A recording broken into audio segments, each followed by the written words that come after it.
Baik,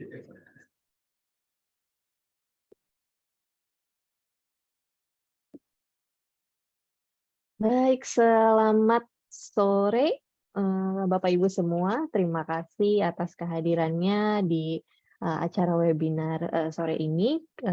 Webinar ini adalah kerjasama antara Askumnas dengan PT Glodon Technical Indonesia. Sebelumnya perkenalkan, saya Lidiana selaku Marketing Communication dari Glodon Indonesia.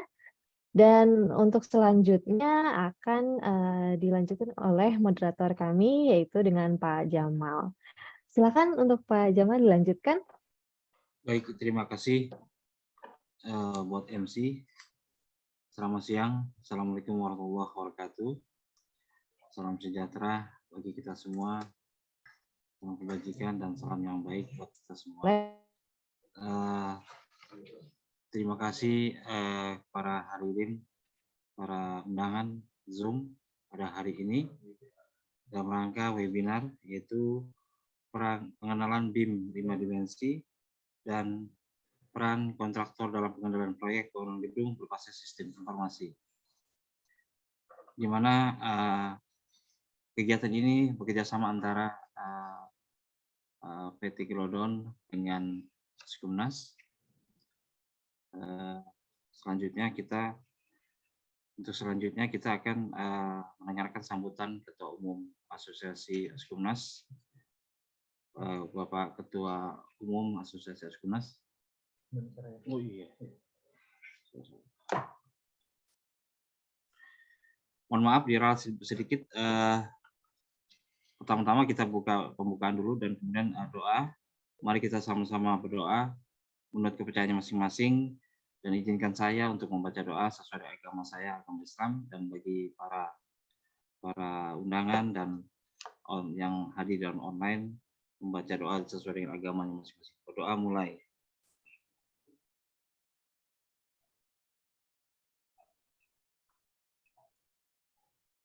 Baik, terima kasih. Selesai. Selanjutnya menyanyikan lagu Indonesia Raya.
Baik, terima kasih. Dan selanjutnya sama-sama kita dengarkan sambutan dari Ketua Umum Asosiasi Kontraktor Umum Nasional, Bapak Dr. Nio Saputra Takmir, SAKST. Waktu dan tempat kami persilakan.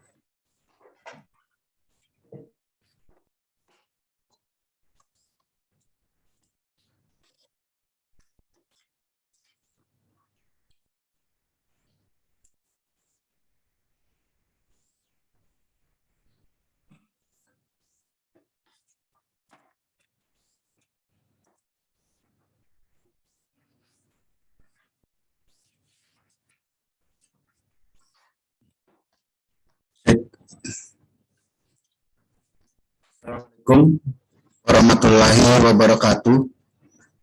Salam sejahtera, Om Swastiastu, Namo Buddhaya, salam kebajikan. Yang terhormat Bapak Prof. Dr. Manlian, RA Simanjuntak, ST, MT, Demin, selaku pengurus bidang 5 di LPJK dan sekarang menjadi moderator di kegiatan seminar ini. Yang terhormat pula Bapak Adiarta Emil Semiwan, STMT, selaku narasumber dari PT Glodon Indonesia. Yang terhormat teman-teman, saudara-saudara pengurus BPP Provinsi Askumnas. Yang terhormat pula para anggota Badan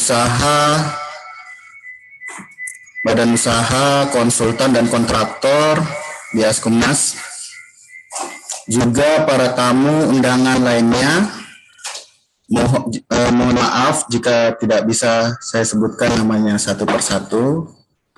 Puji syukur kehadirat Tuhan Yang Maha Esa atas semua berkat, kasih karunia, kesehatan, perlindungan, dan bimbingannya, sehingga kita semua dapat hadir berpartisipasi pada acara webinar pada hari ini, Selasa 17 Januari 2023, dengan tema peran BIM 5D bagi kontraktor dalam pengendalian proyek konstruksi bangunan gedung yang dilaksanakan secara daring, online. Tak lupa pula kami ucapkan terima kasih yang sebesar-besarnya kepada panitia yang berupaya melaksanakan kegiatan ini. Tentunya panitia ini dari Glodon dan Askumnas. Asosiasi Kontraktor Umum Nasional atau biasa dikenal dengan Askumnas adalah asosiasi yang didirikan pada 29 Januari 2009. Sebenarnya pada sedikit lagi ulang tahunnya Askumnas ini di 29 Januari. Sampai saat ini telah memiliki kira-kira 1.000 anggota badan usaha yang tersebar di berbagai provinsi di Indonesia sesuai catatan dari LPJK. Namun sebagaimana peraturan pemerintah Republik Indonesia nomor 14 tahun 2021 tentang perubahan atas peraturan pemerintah nomor 22 tahun 2020 tentang peraturan pelaksanaan Undang-Undang nomor 2 tahun 2017 tentang jasa konstruksi, asosiasi harus menyelesaikan bahwa asosiasi melaksanakan sertifikasi badan usaha harus tersertifikasi atau terakreditasi oleh LPJK, namun boleh melanjutkan untuk membuat LSBO. Dan Askumnas sendiri di timeline kami bakal maju untuk akreditasi pencatatan ke LPJK di Maret. Kegiatan ini merupakan kegiatan penting dalam pelaksanaan anggaran dasar dan ADART Askumnas dalam rangka pemenuhan syarat pengembangan keanggotaan bagi asosiasi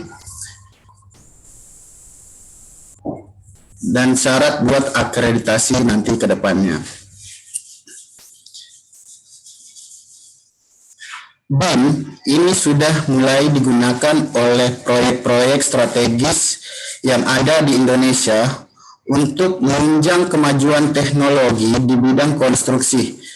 Maka dari saudara-saudara mohon diperhatikan nanti paparan-paparan narasumber kami, karena ini untuk teman-teman selaku pengusaha kontraktor yang terjun langsung di lapangan. Ini sangat berpengaruh. Penerapan BIM ini sangat penting dikembangkan di Indonesia karena dapat memudahkan, mempercepat proses pekerjaan di proyek. Salah satu keunggulan dari BIM ini adalah integrasi informasi dari berbagai disiplin ilmu dalam satu permodelan sistem. Pemerintah juga telah merekomendasikan tentang BIM. Mungkin nanti lebih jelasnya bakal dijelaskan dengan Ko. Orang umum lebih mudah membaca gambar proyek 3 dimensi dibanding 2 dimensi. Dengan gambaran 3 dimensi, owner proyek akan lebih mudah memahami gambar teknis yang diajukan oleh kontraktor. Selain itu, tenaga ahli juga diharapkan mengerti terkait proses BIM, terutama dalam perencanaan sebuah proyek bidang dikuasainya. Selain itu, tak lupa kami sampaikan terima kasih kepada para narasumber yang berkenan hadir secara luring, hadir di tempat kami bersama-sama, Bapak Profesor Mandian dan dari PT Glodon, Mas Emil, para sponsor yang juga akan menyampaikan materi terkait teknologi di bidang konstruksi. Akhir kata kami ucapkan selamat berseminar dan semoga dapat bermanfaat bagi kita semua di kegiatan kali ini. Wassalamualaikum warahmatullahi wabarakatuh. Terima kasih kepada Ketua Umum Askumas, Bapak Nurtanio Takdir STSAK. Dan selanjutnya kita masuk ke sesi pertama, yaitu pemaparan mengenai pengenalan BIM 5 dimensi yang akan disampaikan oleh Bapak Adiarta Emil Semiawan ST.MT. Waktu dan tempat kami persilakan. Baik. Bismillahirrahmanirrahim. Assalamualaikum warahmatullahi wabarakatuh. Om Swastiastu, Namo Buddhaya, salam kebajikan. Salam sejahtera bagi kita semua. Sebelumnya terima kasih yang sebesar-besarnya atas kesempatan ini. Terima kasih untuk Profesor Dr. Manlian R. Simanjuntak, ST.MT Demin, selaku pengurus LPJK Kementerian PUPR RI. Juga terima kasih yang sebesar-besarnya kepada Bapak Nurtanio Saputra Takdir, SAK ST, selaku Ketua Umum Askumnas, dan segenap anggota Askumnas atas terselenggaranya acara ini. Dan terima kasih juga tentunya kepada peserta-peserta yang sudah menyempatkan waktunya untuk hadir dalam seminar kali ini. Oke, tidak berpanjang-panjang lagi, izinkan saya untuk memulai seminar ini yang bertopik BIM 5 dimensi.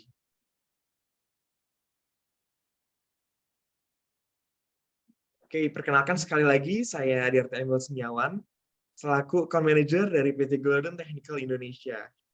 Pada kali ini, saya akan memaparkan perkenalan software BIM 5 dimensi yang sudah diimplementasikan di industri konstruksi sampai hari ini. Oke, singkat aja, ini mengenai background education dan work experience yang saya miliki. Dan saat ini saya berlaku sebagai Account Manager di PT Glodon Technical Indonesia. Oke, bahasan sore hari ini akan meliputi challenges yang dihadapi sehari-hari selama project planning. Juga di sini saya akan memperkenalkan konsep BIM dan regulasinya di Indonesia. Kemudian di sini akan ada workflow dari BIM 5 dimensi itu sendiri, dari tahapan planning atau design sampai ke construction execution-nya. Gitu ya. Kemudian di sini saya akan menggambarkan beberapa manfaat utama dan turunannya, mulai dari akurasi dan efisiensi dalam pembuatan BQ, komprehensif output yang bisa dihasilkan, koordinasi dan klarifikasi yang bisa dimanfaatkan, hingga project portfolio yang dimiliki oleh Glodon. Siapa-siapa saja yang sudah bekerja sama dengan Glodon. Oke, kita mulai dulu dari challenges yang dihadapi selama project planning. Gitu ya. Nah, berdasarkan survei selama 5 tahun belakang ini, most of our customers itu mengatakan bahwa akurasi itu menjadi satu hal tantangan dalam project planning. Kenapa? Karena most of them itu memiliki metode manual atau semuanya itu serba manual, seperti misalnya PDF di print out kemudian di highlight dan dihitung secara manual, atau misalnya dari file AutoCAD semua diukur kemudian angkanya diekstrak dan memasukkannya ke dalam Excel dan kemudian mengkalkulasinya dengan manual pula gitu ya. Jadi dari segi rumus semuanya serba manual. Nah, ini yang mereka rasakan dan memiliki tantangan di segi akurasinya, karena adanya potensi uncertainty in cost gitu ya. Apalagi saat presentasi ke owner ke lapangan, requirement ini menjadi unclear. Kenapa unclear? Karena gambar yang mereka miliki ini 2 dimensi. Jadi sulit dibayangkan. Seperti misalnya katakan ada file cap yang bersinggungan dengan kolom dan balok gitu di satu sumbu yang sama. Nah, kadang-kadang kalau gambar 2 dimensi ini tidak bisa memvisualisasikannya dengan baik. Sehingga akhirnya yang di lapangan menjadi trial and error, sehingga presentasi ke owner juga menjadi tidak percaya diri sepenuhnya gitu ya, karena gambarnya belum 3 dimensi. Itu yang mereka rasakan selama ini. Kemudian ada lagi dari segi produktivitas. Karena manual proses ini takes time ya. Jadi mereka katakan manual proses ini takes time dan kadang-kadang ini menyebabkan potensi delay project atau delay submission kalau dalam masa tendernya. Kemudian on-site construction-nya juga menjadi trial and error dan ini sudah menjadi tidak produktif gitu ya karena waktu yang dimiliki menjadi tertunda. Ini yang mereka rasakan. Oke, kemudian ada lagi dari segi komunikasi gitu ya. Kadang-kadang penyimpanan filenya ini masih dalam bentuk hard copy dan kadang manual. Apalagi kalau tertumpuk dalam segi hard copy ya, ini menjadi information storage-nya menjadi tertumpuk gitu ya. Nah, ini yang mereka rasakan sehingga komunikasinya kurang efektif. Kemudian ada lagi dari segi kolaborasi gitu ya. Nah, kadang-kadang wrong and defective jobs ini sulit dideteksi gitu ya. Kadang-kadang gambar 2 dimensi ini tidak merepresentatifkan kondisi aktual sebenarnya.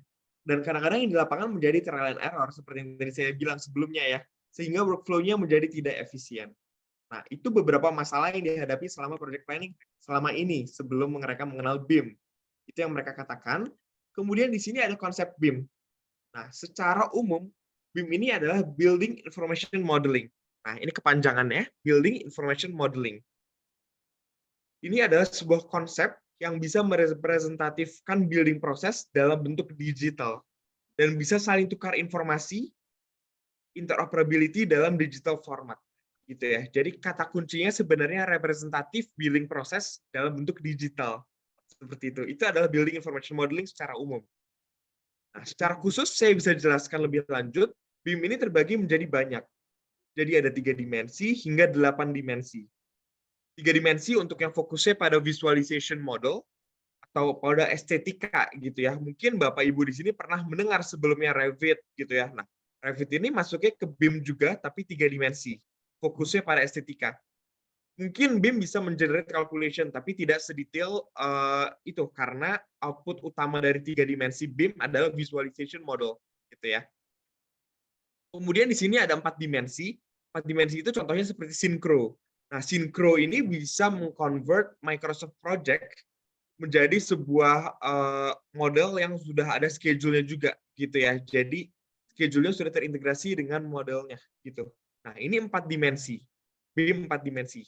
Ada 3 dimensinya, juga ada scheduling-nya seperti itu.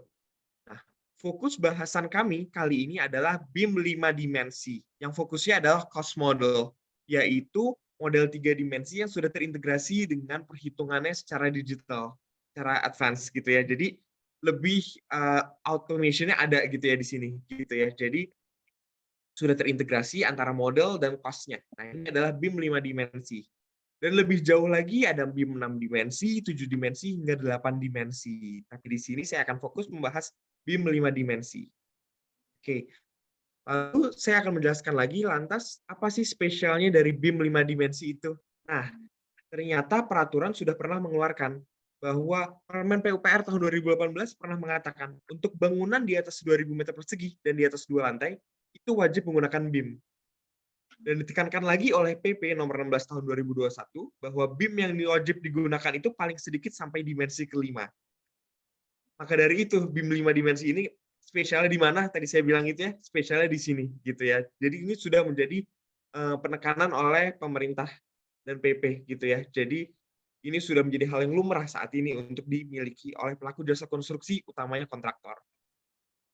Oke, salah satu produk dari BIM 5 dimensi itu adalah produk yang kita keluarkan, yang Gordon keluarkan, yaitu Kubikos. Kubikos ini sudah berdiri 25 tahun lamanya, dan kita sudah memiliki lebih dari 340.000 klien globally, dan kita sudah membantu menyelesaikan 6 juta project, dan total end user kita lebih dari 10 juta. Jadi secara experience kita juga sudah bisa dikatakan sudah mature dan kita sudah memiliki banyak pengalaman dalam membantu rekonstruksi. Seperti itu. Nah, lalu bagaimana kedudukan Guladan Indonesia secara global? Nah, kita ini adalah salah satu dari 80 cabang yang tersebar di seluruh dunia, gitu ya.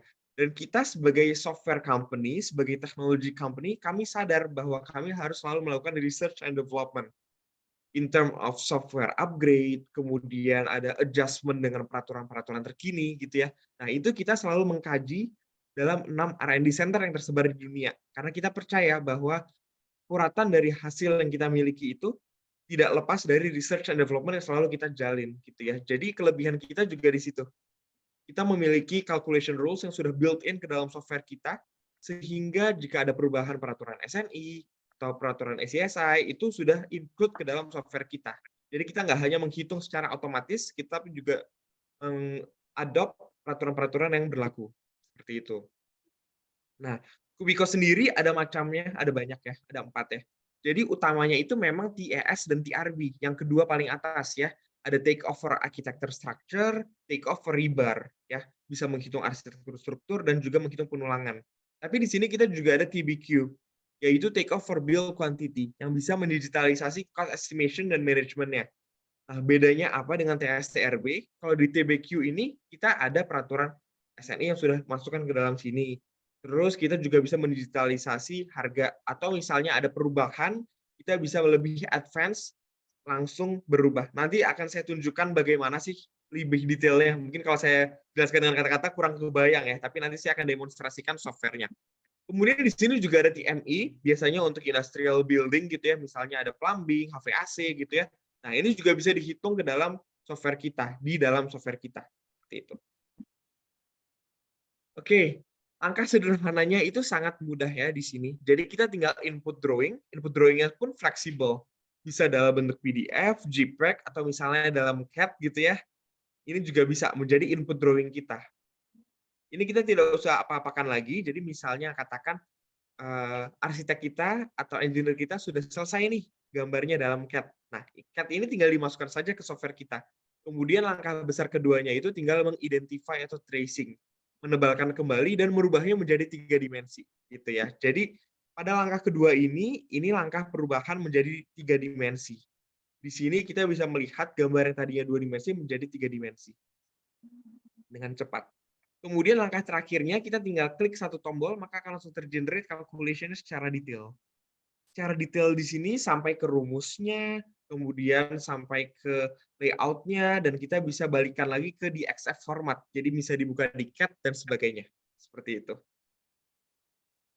Baik, mungkin saya bisa langsung tunjukkan saja manfaat-manfaat besarnya dan juga demonstrasi software-nya. Oke. Di sini workflow yang bisa dipakai selama tahapan konstruksi gitu ya. Jadi software kita yang ada TAS, TRB, TBQ, dan TME ini bisa dipakai dari hulu ke hilir ya. Jadi kalau misalnya dalam project, misalnya kita kan sebagai kontraktor di sini fokusnya ya. Misalnya dalam seminar ini kan saya anggap perspektif attendees yang ada di sini adalah kontraktor gitu ya. Nah, jadi misalnya kontraktor memiliki gambar kerja gitu ya, dalam AutoCAD, atau dalam PDF, atau dalam Revit gitu ya. Nah, gambar kerja ini di-input aja ke software kita. Di-input dan langsung diproses perhitungannya, sehingga akhirnya muncul BQ. Gitu. Jadi manfaat besar utamanya ini yang pertama ada dalam perencanaan efisiensi dan akurasi yang bisa meningkat dalam perencanaan. Oke, di sini saya akan menunjukkan bagaimana cara kerjanya.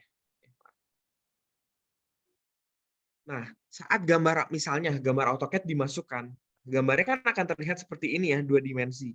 Tapi misalnya semuanya dalam layer yang sama. Nah, ini kelebihannya. Kita tinggal pick sideline salah satunya aja, pick label dan auto identify. Maka secara cepat akan langsung tergenerate secara 3 dimensi. Seperti itu. Misalnya selanjutnya untuk beam gitu ya, balok. Sama, jadi tracing-nya itu tinggal pick sideline-nya aja salah satu, pick label, dan auto-identify. Maka semua akan langsung tergenerate secara 3 dimensi. Udah terbayang gitu ya. Jadi balok-balok mana aja yang bersinggungan dengan kolom itu ada di sini ya, secara 3 dimensi. Kemudian misalnya selanjutnya untuk slab. Kita tinggal pick label-nya dan identify slab-nya. ketebalan slab yang 120 ini akan langsung tergenerate secara 3 dimensi ke dalam software ini, gitu ya. Jadi software ini sudah melalui langkah besar kedua ya. Jadi udah input drawing-nya, gambar kerjanya, terus kita langsung identify atau tracing menjadi sebuah gambar 3 dimensi. Oke. Kalau tadi untuk struktur, di sini saya akan menunjukkan juga untuk finishing. Oke, misalnya Bapak katakan, oh finishing kita berbeda nih, Pak Emil. Sekarang kita sudah punya schedule-nya dalam Excel. Nah, tidak masalah di sini, karena kita itu interoperability formatnya, interoperability software, jadi kita juga bisa baca Excel. Jadi nggak harus kita identify satu persatu seperti tadi, tapi kita juga bisa automatically masukkan Excel-nya, schedule-nya gitu ya. Jadi kita bisa langsung masukkan dan kita lihat langsung nih, oh cat-nya warna biru misalnya, atau misalnya floor finish-nya menggunakan homogeneous style jenis 1 misalnya. Nah, ini bisa langsung dimasukkan. Seperti itu. Atau misalnya di sini ada balok yang butuh di adjust lagi gitu ya. Nah, jadi kita nggak hanya identify langsung dari gambar aja atau dari schedule, tapi kita juga bisa mengenerate-nya dari nol gitu ya. Jadi kalau misalnya kita bisa bikin ulang dari awal, itu bisa sehingga muncul gambar 3 dimensinya. Oke, kalau tadi TES, sekarang kita masuk ke TRB ya, software kedua gitu ya. Nah, di TRB ini input gampang aja ya, jadi input teksnya. Misalnya slab-nya ini menggunakan diameter baut 10 dengan jarak 100. Nah, ini langsung di-input aja, maka software-nya akan langsung generate otomatis penulangan yang ada di gambar ini. Nah, bisa dilihat seperti yang ada di layar. Jadi gambar 3 dimensinya langsung tergenerate setelah kita melakukan identifikasi jenis bautnya dan jaraknya. Nah, menariknya di sini juga kita sudah built-in calculation rules yang berlaku gitu ya. Jadi di sini ada SNI, terus misalnya ada peraturan-peraturan, misalnya ada pengaturan deduction-nya itu nanti kalau misalnya balok dan situs slab bersinggungan mana sih yang dimenangkan. Nah, ini bisa diatur di sini gitu ya. Jadi itu kelebihan kita dibanding 2 dimensi gitu ya. Jadi kita bisa mengatur mana sih yang mau dimenangkan gitu karena ada measurement rules di sini. Gitu ya. Dan kita juga bisa memasukkan seluruh peraturan yang berlaku. Nah, tapi ini juga tidak mutlak ya, Bapak Ibu. Jadi misalnya Bapak Ibu mengatakan, oh owner kali ini tidak terlalu detail Pak Emil, jadi tidak perlu memasukkan peraturan yang sekian misalnya. Nah, ini bisa diganti di project settings juga gitu ya, seperti ini. Gitu. Jadi sangat fleksibel in terms of rules yang berlaku. Oke, lalu ini tadi ya peraturan-peraturan yang sudah kita adopt ke dalam software kita, sudah built-in ke calculation rules kita, jadi sudah bisa kita adjust dan kita percaya gitu ya. Dan output-nya nanti sudah bisa mengikuti peraturan yang berlaku. Jadi tidak usah khawatir kalau ada peraturan SNI terbaru, itu kita selalu update setiap 6 bulan. Gitu. Oke, ini ada pengaturan juga ya, pengaturan project settings. Project settings ini di sini misalnya, oh jarak sengkangnya itu 5D misalnya. Nah, itu bisa diatur dan bisa kita adjust gitu ya. Jadi kita bisa mengaturnya secara fleksibel juga karena kita percaya hal-hal ini akan mempengaruhi peraturan penghitungan nantinya. Jadi ini semua kita atur terlebih dahulu. Oke. Nah, setelah diatur, lalu apa yang terjadi? Kita bisa langsung calculate aja dan akan langsung menjadi sebuah BQ gitu ya. Yang sudah kita calculate tadi bisa kita langsung tarik dan menjadi sebuah BQ. Seperti itu. Di sini ada tab BQ juga ya, jadi kita bisa langsung memasukkannya ke dalam BQ format yang kita miliki. Gitu. Lalu apa sih kelebihannya lagi selain pembuatan BQ? Nah, kita juga bisa membalikan lagi ke modelnya. Gitu. Jadi kelebihan kita di sini kita bisa membandingkan ke modelnya. Misalnya, oh si 0,384 meter kubik itu adanya di kolom yang mana? Kita tinggal klik 2 kali, maka software kita akan langsung menunjukkan dengan perubahan warna seperti itu.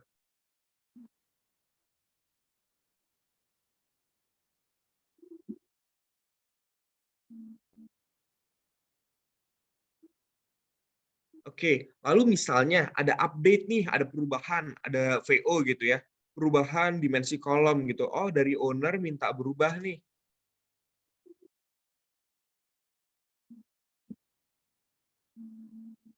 Misalnya dia dimensi kolomnya berubah, udah nggak 400 lagi, tapi 500 misalnya. Oke, ini tinggal kita rubah, maka gambarnya langsung akan berubah otomatis ya secara 3 dimensi.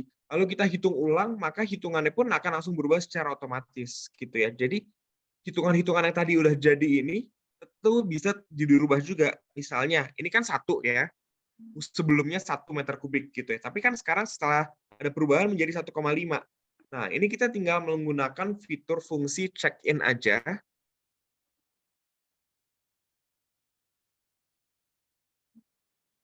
Saat kita check-in, maka hitungan pun akan langsung berubah.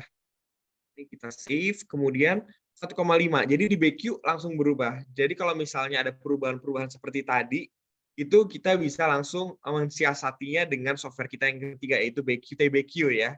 Karena kita bisa melihat perubahannya secara langsung, live gitu. Oke, terus manfaat besar kita yang kedua yaitu comprehensive output yang bisa dihasilkan gitu ya.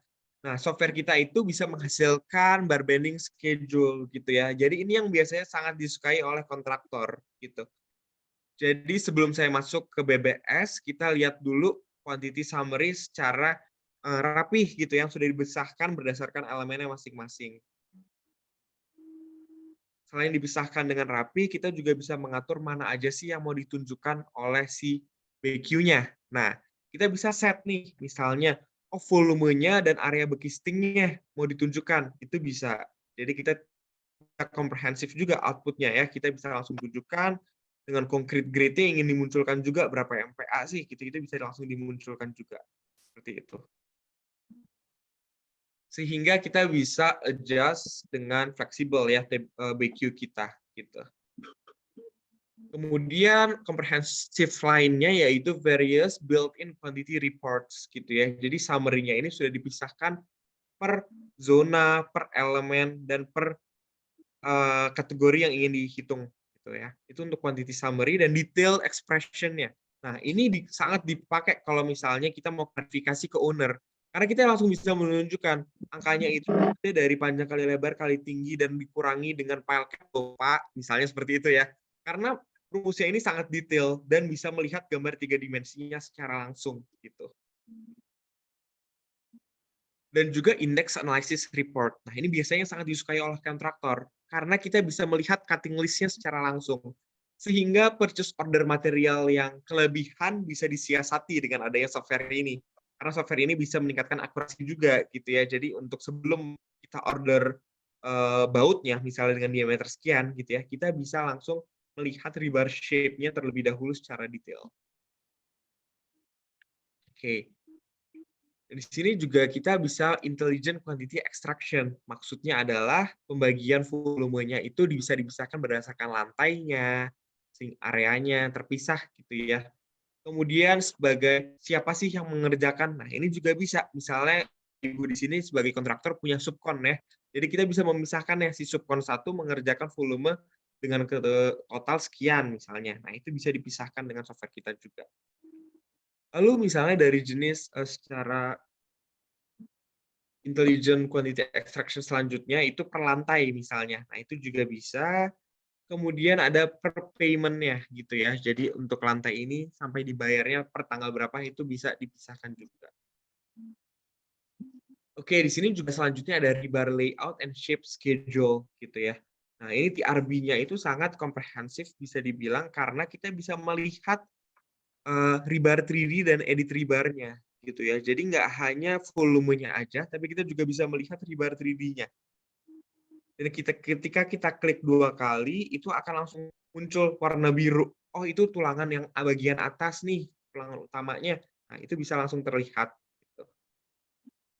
Oke, kita masuk ke manfaat besar kita yang terakhir, yaitu koordinasi dan klarifikasi. Koordinasi dan klarifikasi di sini bisa dikatakan downstream atau internally atau upstream, yaitu externally dengan klien. Gitu ya.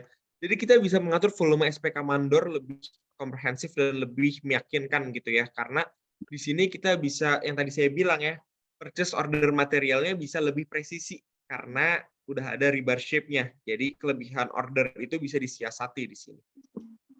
Kemudian kita di sini ada rebar deduction juga ya. Jadi kita misalnya, oh di dinding ini ada sebuah pintu ya. Oke, berarti penulangan ini harus dikurang. Misalnya pintunya ada di titik yang ini. Sehingga saat kita calculate, maka kalkulasinya ini menjadi detail. Detailnya ini adalah, oh ternyata tidak panjang kali lebar kali tinggi aja nih, tapi juga dikurangi oleh cover si pintunya ya. Jadi cukup detail dan kita bisa meyakinkan owner dengan lebih yakin ya, karena gambar 3 dimensinya ada di sini. Kemudian secara layout kita juga bisa tarik ya, outputnya kita bisa tarik dalam di XF format dan bisa keluar layoutnya. Oke, kemudian selanjutnya ada reversely check quantity to model. Seperti yang tadi saya bilang, kita bisa balikin lagi ke modelnya dan kita bisa balikin segmentation-nya juga ada ya. Jadi misalnya kita mau progress claim ke owner nih. Nah, progress claim kan biasanya paling disenangi ya sama kontraktor karena di situ di mana pembayaran terjadi gitu ya. Nah, ini kita bisa melakukan progress claim juga gitu ya. Jadi selain perencanaan, kita juga bisa masuk ke progress claim gitu. Jadi software kita bisa menghitung misalnya zona sisi sayap kiri yang mau dihitung dulu nih, progress claim yang kiri dulu. Nah, ini kita bisa munculkan gitu ya. Jadi saat kita hitung, maka akan langsung ketahuan hanya yang zona kiri aja yang kita blok. Itu bisa. Jadi progress claim untuk yang tampilan pertama nih gitu ya. Nah, itu kita bisa lihat kolomnya, wall-nya, curtain wall-nya, beam-nya, situs slab-nya gitu. Itu untuk pembagian per zona progress claim gitu ya. Dan ada lagi pembagian-pembagian lainnya. Ada segmentation berdasarkan subkontraktor, siapa yang mengerjakan, itu ada juga. Gitu. Oke, kemudian di sini ada change detection and revision. Jadi kalau misalnya ada VO, seperti yang tadi saya sudah tunjukkan secara sekilas ya, kalau misalnya ada perubahan, software kita juga bisa mendeteksi. Misalnya gambar barunya, R1-nya dimasukkan ke software kita. Kita bisa melihat mana saja yang modified, mana yang ditambahkan, mana yang dihapuskan. Dan akan dilihatkan berdasarkan warna. Jadi di sini lebih detail dan kita bisa membayangkannya secara visualisasinya lebih totalitas. Gitu. Oke, contohnya seperti ini. Misalnya drawing changes-nya itu ada di lantai ini ya. Mau di-compare before after-nya antara R0 dengan R1 gitu ya. Nah, kita bisa melihat mana aja yang berubah dan mana yang berkurang gitu. Jadi misalnya kita lihat nih revision satunya kita calculate setelah revision 0-nya tadi ya. Jadi setelah kita calculate dan kita melihat perubahannya, oh misalnya oh baloknya sekarang yang R1 itu jadi tidak ada. Atau misalnya slab-nya ini juga hilang gitu ya, tapi ada tambahan balok yang ujung tetap ada misalnya. Nah, ketika selesai revision kita bisa melihatnya keseluruhannya, yaitu kalkulasinya yang sudah berubah. View change quantity, artinya revision satunya ini berubah dan terlihat gitu ya. Jadi di sini kan ada ya, edit warna hijau, change warna kuning, merah itu deleted, arti dihapus. Nah, itu langsung ketahuan mana aja angka-angka baru yang muncul di sini, mana yang berubah. Sehingga dalam pembuatan BQ menjadi lebih akurat. Seperti itu. Kemudian siapa-siapa saja kontraktor yang sudah percaya kepada kami gitu ya. Sebelum saya sebutkan kontraktornya, saya lihatkan dulu jenis-jenis proyeknya gitu ya. Di sini jenis proyek di Indonesia ini memang kebanyakan building ya, high-rise building, mid-rise building, bahkan sampai low-rise building gitu ya. Jadi di sini ada apartemen, ada sekolah, rumah sakit, sampai ada pasar Gianyar Market yang ada di Bali. Itu juga percaya dengan Glodon dan pakai software kita dalam perhitungannya. Nah, siapa saja sih orangnya gitu ya. Nah, oke, akan saya tunjukkan setelah ini, tapi di sini ada business case study terlebih dahulu. Jadi ini ada project hospital, 5 lantai. Sebelumnya mereka dengan manual itu 9 hari. Tapi dengan Kubikos ini efisiensinya 50%, hanya 4,5 hari aja sudah bisa dihitung dan selesai gitu ya. Jadi ini yang mereka rasakan. Dan testimoni mereka juga mereka mengatakan bahwa bisa deliver better projects in a shorter period, lebih cepat ya. Dan tim kita ini responsive in helping. Jadi kalau misalnya Bapak Ibu di sini khawatir misalnya Pak Emil kita sudah 20 tahun menggunakan Excel dan kita sudah terbiasa sekali misalnya seperti itu ya. Nggak usah khawatir Bapak Ibu karena di sini service kita juga full support gitu ya. Jadi setelah pembelian kita akan membantunya secara total dan kita akan responsif dalam helping untuk membantu pengoperasian softwarenya. Oke, selanjutnya list of contractors yang sudah percaya Glodon sampai saat ini. Ini sangat variatif ya, mulai dari BUMN seperti PP, Adikarya, Hutama Karya, Wika, Berantas Abipraya, Dindia Karya, Waskita. Ini BUMN yang sudah percaya kita. Tapi di sini juga ada swasta-swasta yang sudah percaya kita juga. Seperti misalnya Akset, Sasmito, terus ada Kajima ya, multinasional juga ada di sini ya. Jadi list of kontraktor sangat banyak di sini. Dan ini belum termasuk dengan kontraktor-kontraktor kecil dan freelancer. Bahkan sekarang freelancer aja yang baru lulus kuliah sudah banyak yang menggunakan software kita untuk menghitung. Kemudian selanjutnya ada list of developer. Jadi selain kontraktor, kita juga dipercaya sama developer ya, atau owner gitu ya. Dari Ciputra, misalnya developer perumahan seperti Ciputra, Agung Podomoro Land, sampai yang sifatnya multinasional juga ya, seperti Kingland, itu juga sudah percaya kita. Oke, kemudian selanjutnya ada konsultan. Konsultan di sini ada perencana dan juga MK. Ini juga sudah banyak yang percaya kita ya, mulai dari Yudhya Karya, ICOM ya, multinasional, atau Cakramanggilingan Jaya, ini juga sudah pakai kita. Dari Sigpearl mereka MK ya, tapi MK juga sudah banyak yang pakai kita untuk monitoring evaluasi. Oke, itu tadi pelaku jasa konstruksi, dan kita yang sudah menggunakan percaya Glodon, dan di sini saya juga ingin menjelaskan BIM certification. Jadi kita di sini nggak hanya menjual produk Kubikos untuk berlangganan, tapi kita juga menjual sertifikasi, atau ini include ke dalam pembelian ya. Karena sertifikasi ini sering dibutuhkan untuk ikutan tender kementerian, seperti PUPR misalnya ya. Seringkali syaratnya itu harus memiliki software BIM 5 dimensi. Mungkin Bapak Ibu udah sering melihat ya.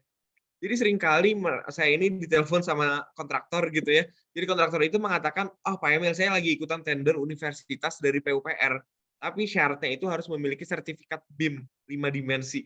Nah, BIM 5 dimensi kita ini sudah terpercaya dan verifikasi langsung oleh PUPR. Gitu ya. Jadi kelebihan kita juga di situ, partnership kita dengan PUPR yang sudah terjalin dengan baik. Oke, kemudian di sini ada service plan yang tadi saya sudah singgung sedikit ya, after sale service kita setelah pembelian produk. Kita di sini ada basic training, yaitu pengenalan dasar, kita latih dari nol, dari yang belum pernah mengenal software, kita latih, hingga akhirnya nanti bisa muncul personal certification, seperti yang tadi saya tunjukkan di layar sebelum ini ya. Di sini personal certification ini hadirnya nanti setelah basic training. Akan ada personal certification. Kemudian yang kedua ada project guidance. Nah, project guidance ini juga disukai sama kontraktor kebanyakan ya, karena kita bisa pakai gambarnya langsung. Gambar langsung kita pandu dan kita langsung membantu langsung di gambar tersebut. Gitu ya. Sehingga nanti setelah project guidance selesai akan muncul company certification. Sertifikat kita yang kedua ini gitu ya. Kemudian selanjutnya akan dibantu dengan technical support dan ada maintenance berkala yang sudah include ke dalam subscription kita. Oke, itu aja dari perkenalan BIM 5 dimensi. Mudah-mudahan cukup jelas dan bisa menambah wawasan baru bagi Bapak Ibu di sini. Dan untuk selanjutnya, memberikan kepada MC dan moderator. Terima kasih. Baik, terima kasih kepada Bapak Emil yang sudah memberikan paparan dan pengenalan BIM 5 dimensi, di mana pengetahuan ini sangat penting sekali ya buat kita semua, khususnya di bidang kontraktor. Oleh karena itu, untuk para peserta yang Zoom, apabila ada pertanyaan langsung Prof.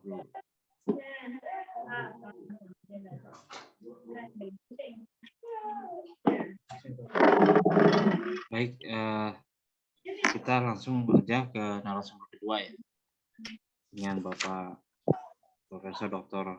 Manilan Ronald Simanjuntak tentang materinya peran kontraktor dalam pengendalian proyek bangunan gedung berbasis sistem informasi.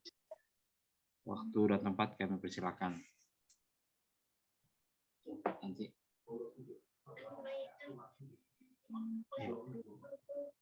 Saya. Ya, baik Bapak, mohon maaf sambil mempersiapkan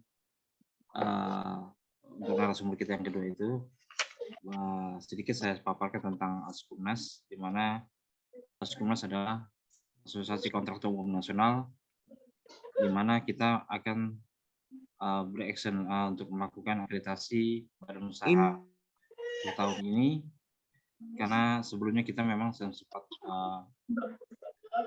mengendali beberapa kendala tentang anggota, kemudian nanti tahun ini kemungkinan besar kita akan mengikuti kembali.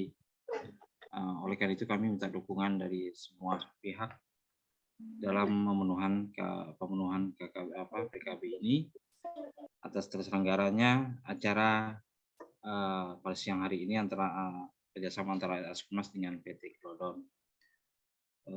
Askumnas memang telah berdiri sejak lama, di mana anggotanya sudah hampir 1.000 anggota. Yang pada saat ini diketuai juga oleh Bapak Hutanio Saputra Takdir.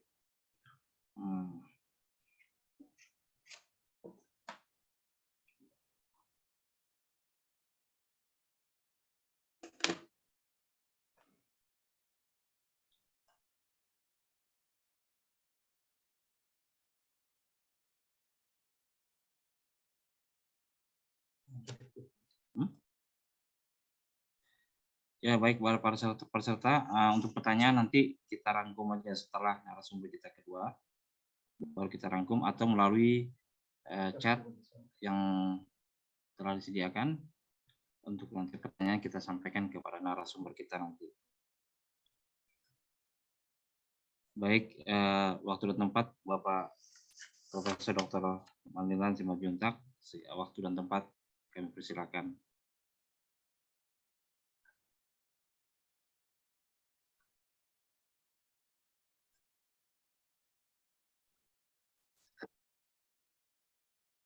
Baik, terima kasih. Terdengar suara saya?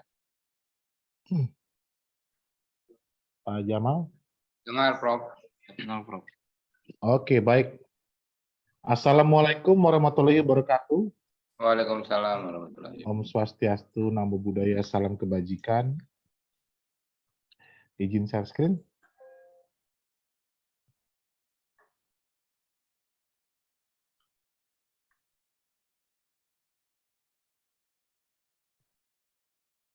Oke, terlihat ya.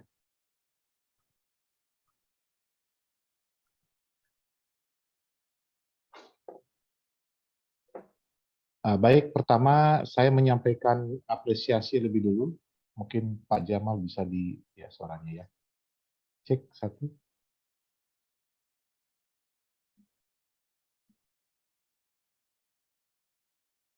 Cek. Ya, baik.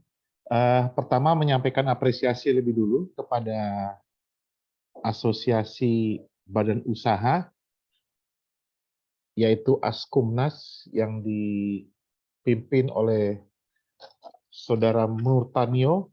Saya selalu menyebutnya sebagai Mas Ketum ya, karena beliau masih sangat muda, energik, dan saat ini juga beliau memimpin asosiasi profesi yang sudah terakreditasi, yaitu Ataknas. Langsung saja, waktunya tidak banyak, kami juga menyampaikan apresiasi kepada Glodon yang dimotori oleh Saudara Emil, ya, dengan satu bagian tadi tentang bagaimana peran Glodon atau peran BIM, ya, karena memang Glodon mengembanani mengenai hal tentang BIM. Bapak dan Ibu sekalian, ini satu bagian sharing kita, nanti mungkin saya akan relax kepada kita semua. Ini CV tidak perlu ya. Baik, ini mengenai peran badan usaha konstruksi dalam pengendalian proyek konstruksi bangunan gedung. Jadi pada kesempatan kali ini kita akan fokus kepada satu bagian, yaitu peran usaha jasa konstruksi. Saya akan kembali lagi kepada topik yang ingin saya sharingkan adalah badan usaha konstruksi dalam pengendalian proyek konstruksi bangunan gedung. Maka tentunya akan ada beberapa hal poin pemikiran ya yang kita coba akan gali dalam diskusi kita rileks pada kesempatan ini, dan kemudian bagaimana nanti BIM bisa masuk dalam satu diskusi kita pada sore hari ini. Yang pertama adalah bagaimana peran badan usaha jasa konstruksi. Kita tahu berbasis Undang-Undang Nomor 2 Tahun 2017, maka badan usaha jasa konstruksi itu ada 3 bagian besar, yaitu badan usaha jasa konsultansi, badan usaha jasa konstruksi, dan badan usaha terintegrasi. Jadi dalam konteks konstruksi, badan usaha ini memiliki 3 karakter yang unik. kita fokus pada kesempatan kali ini adalah bagaimana badan usaha yaitu jasa konstruksi. Ya, kita selalu menyebutnya sebagai badan usaha jasa konstruksi atau kita sebut sebagai kontraktor. What is a contractor? Maka kontraktor inti utamanya adalah sebagai penyedia jasa untuk pelaksanaan pekerjaan konstruksi. Nah, berbasis Undang-Undang Nomor 2 Tahun 2017, kita lihat ada risiko yang dihadapi oleh badan usaha konstruksi atau yang kita sebut sebagai kontraktor. Apa? Apakah alatnya, orangnya, kemudian sistemnya, gitu ya. Nah, ini risiko-risiko yang dihadapi oleh kontraktor, penyedia jasa pelaksanaan pekerjaan konstruksi. Nah, badan usaha ini harus mengerti apa yang dia kerjakan. Maka dari itu, dalam setiap tender saya selalu menyebutkan, yang kedua adalah mari kita turunkan dalam konteks yang namanya adalah work breakdown structures. Tadi Saudara Emil sudah menyampaikan kategori bangunan gedung itu nanti bisa kita turunkan dalam beberapa work breakdown structures. Nanti saya juga akan gali bersama kita. Ya, jadi kenapa harus ada work breakdown structures? Sebenarnya WBS itu berguna tidak hanya bagi kontraktor, tapi konsultan juga. Lalu yang terintegrasi juga penting, supaya tahu apa yang mereka kerjakan. Jadi memang kita masuk ke dalam badan usaha. Ya, sehingga dari WBS itu nanti kita lihat apa yang mereka kerjakan, kemudian turun ke dalam penjadwalan proyek, turun ke dalam pembiayaan proyek, dan turun ke dalam pengendalian proyek yang kita bahas pada kesempatan kali ini. Nah, WBS turunannya adalah project chart atau project organization atau organisasi proyek. Supaya dimengerti oleh badan usaha jasa konstruksi. Organisasi proyek berbeda dengan organisasi perusahaan. Kalau organisasi perusahaan kita tahu ada BOD, Board of Director, kita sebut sebagai presiden, vice president, turun ke dalam director, direktur utama, direktur pelaksana, direktur operasional, dan seterusnya. Nah, kalau organisasi proyek itu berbasis dari RKS atau penugasan yang diberikan oleh pengguna jasa. Jadi beda ya antara organisasi badan usaha dengan organisasi proyek. Setiap kali pengadaan konstruksi ataupun tender, saya selalu menanyakan mulai dari WBS-nya dulu. Kalau nggak ngerti, wah berarti udah susah ya dia. Ya. Turunan organisasi proyek adalah sumber daya manusia atau kita sebut sebagai tenaga kerja konstruksi. Berbasis Undang-Undang Nomor 2 Tahun 2017. Tenaga kerja konstruksi level 1 sampai level 9. Itulah yang teman-teman LSP bentukkan, baik dari LPPK maupun Asosiasi Profesi Terakreditasi, kemudian mengembangkan tenaga kerja konstruksinya. Kita potret. Tenaga kerja konstruksi itu dipotret dari WBS-nya, dari organisasinya. Nanti kita lihat akan gedung ya, kita turunkan WBS-nya seperti apa. Saya akan kasih contoh gitu dalam diskusi kita pada siang hari ini, dan kemudian BIM akan masuk gimana. Nah, itu dia. Ya. BIM dari 1 dimensi sampai 5 dimensi. Nah, setelah tenaga kerja konstruksi, maka badan usaha harus memiliki apa? Memiliki sistem pelaksanaan konstruksi. Atau selalu yang kita sebut sebagai metode konstruksinya apa. Nah, di sini kita akan melihat berbagai inovasi yang mungkin akan dihasilkan oleh satu badan usaha. Inovasi itu akan keluar dari kompetensi tenaga kerja konstruksi atau memang teknologi improvement yang dipakai pada saat ini. Mulai dari pekerjaan persiapan lahan atau land grading system, structural program mulai dari substructure sampai upper structures, pekerjaan architectural, mechanical electrical, termasuk juga berbagai hal structure engineering, termasuk juga yang namanya adalah interior design dan lain-lain. Semua masuk ke sana. Nah, kemudian kita lihat bagaimana peralatan konstruksi yang tersedia. Ya, dalam konteks tender kita juga selalu menyanyikan proses pengadaan peralatan konstruksi ini menjadi hak milik, ya, kepemilikannya atau ini dia sewa.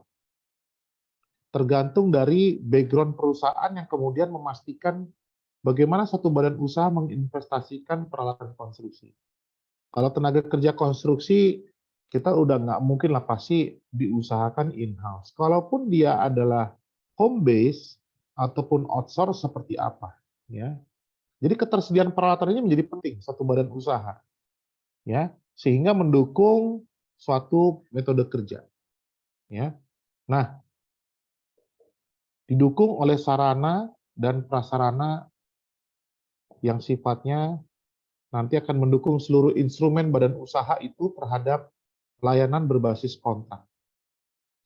Nah, sambung kita akan masuk ke dalam yang namanya Work Breakdown Structure atau sebut sebagai WBS.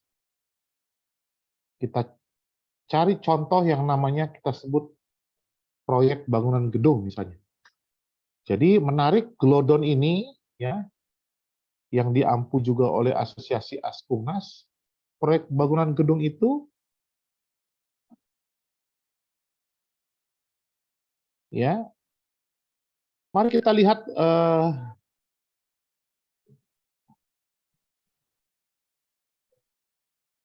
bagaimana suatu bangunan gedung kita lihat sebagai satu bentuk pekerjaan. Ini kita sebut contoh ya. Maka WBS-nya kita asumsikan bangunan gedung dengan karakter mixed use function. Kemudian ada sekitar 2 tower atau 3-4 tower. Kemudian high rise. Di atas lahan sekitar areanya sekitar 1 hektar.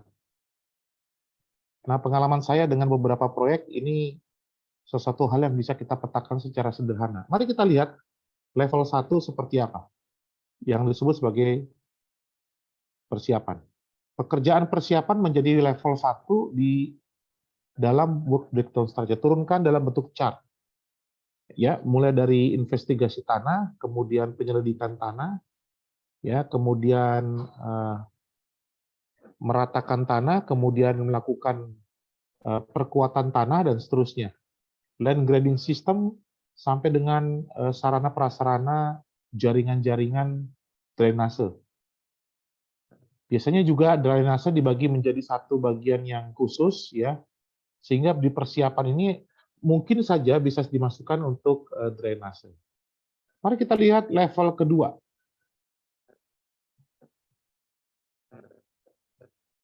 Maka bisa saja dimasukkan menjadi pelaksanaan struktur. Struktur bangunan gedung tinggi dibagi 2, yaitu substructure system dan upper structure system. Di dalam substructures bisa saja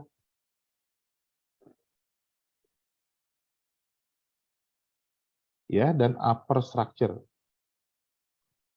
Untuk substructure bisa masuk pekerjaan basement, retaining wall, persiapan tanah, ya mulai dari penggalian tentunya, cut and fill dan seterusnya, kemudian perkuatan tanah sampai dengan diaphragm wall, retaining wall dan seterusnya.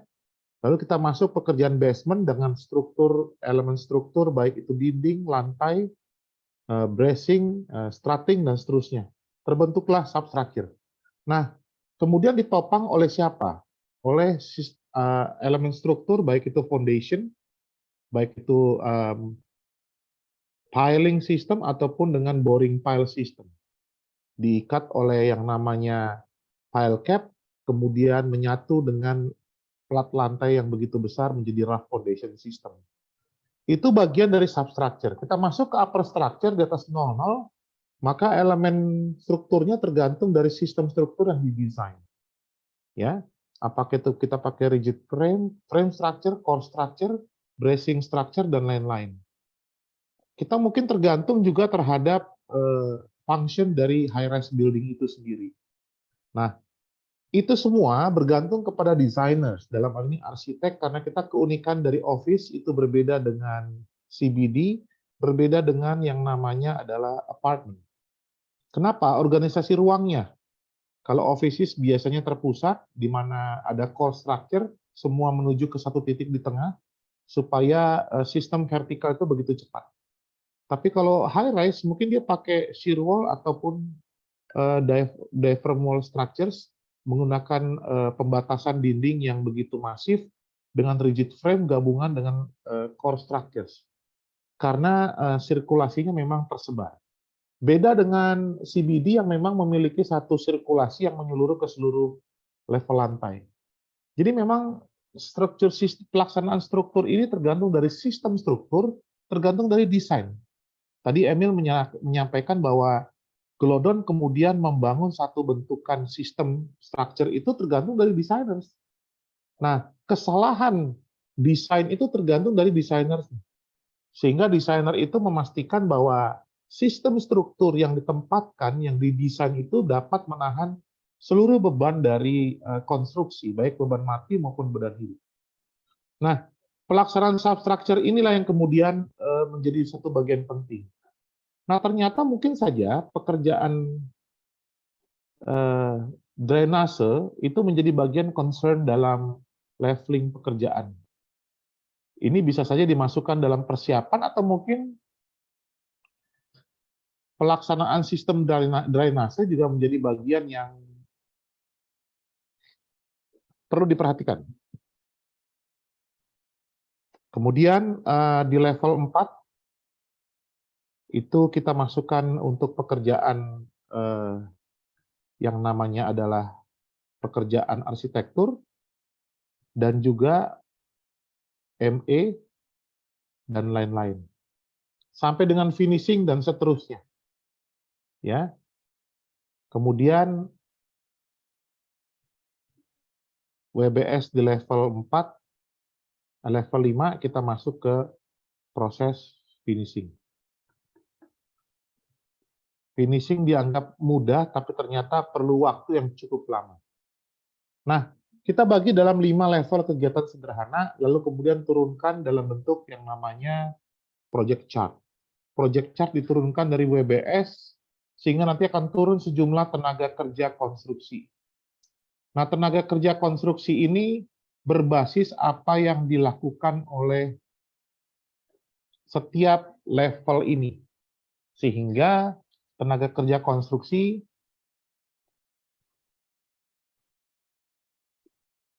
berbasis SKKNI itu dibagi dalam level 1 sampai 9. Jenjang 1 sampai 9, di mana ahli itu adalah 789, teknisi analis adalah 456, kemudian operator adalah 123. Pembagian ini kemudian didistribusikan karena mencantumkan juga mengenai pembiayaan proyek. Dari sinilah baru kemudian badan usaha memastikan, ini kita bicara kontraktor kan, ya, perhitungan bagaimana material dan peralatan.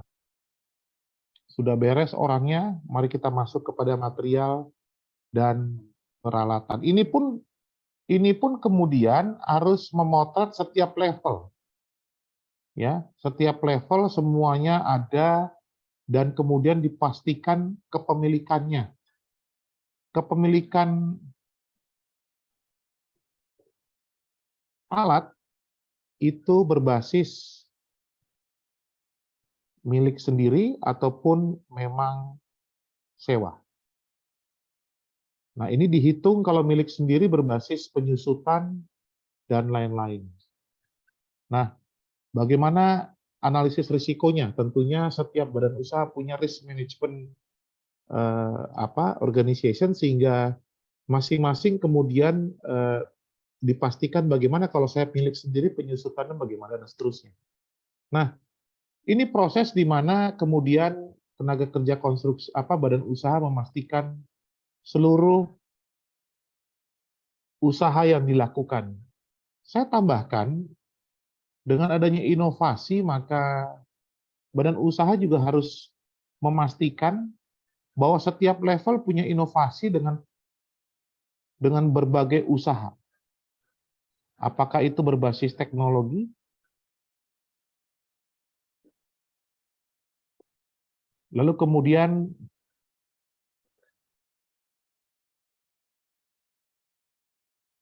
bagaimana kemudian inovasi itu berbasis sistem informasi yang terintegrasi. Ya, dengan internet dan lain-lain, semua inovasi itu kemudian berkembang menjadi satu bagian yang tentunya satu badan usaha benar-benar memastikan ini semua berjalan dengan optimal. Nah, inovasi ini ada cost-nya, ya, dan kita pastikan ini berjalan dengan baik. Di setiap level itu, maka ada yang namanya, jangan lupa, setiap tender administrasi proyek. Maka administrasi akan memotret bagaimana SKK setiap tenaga kerja konstruksi.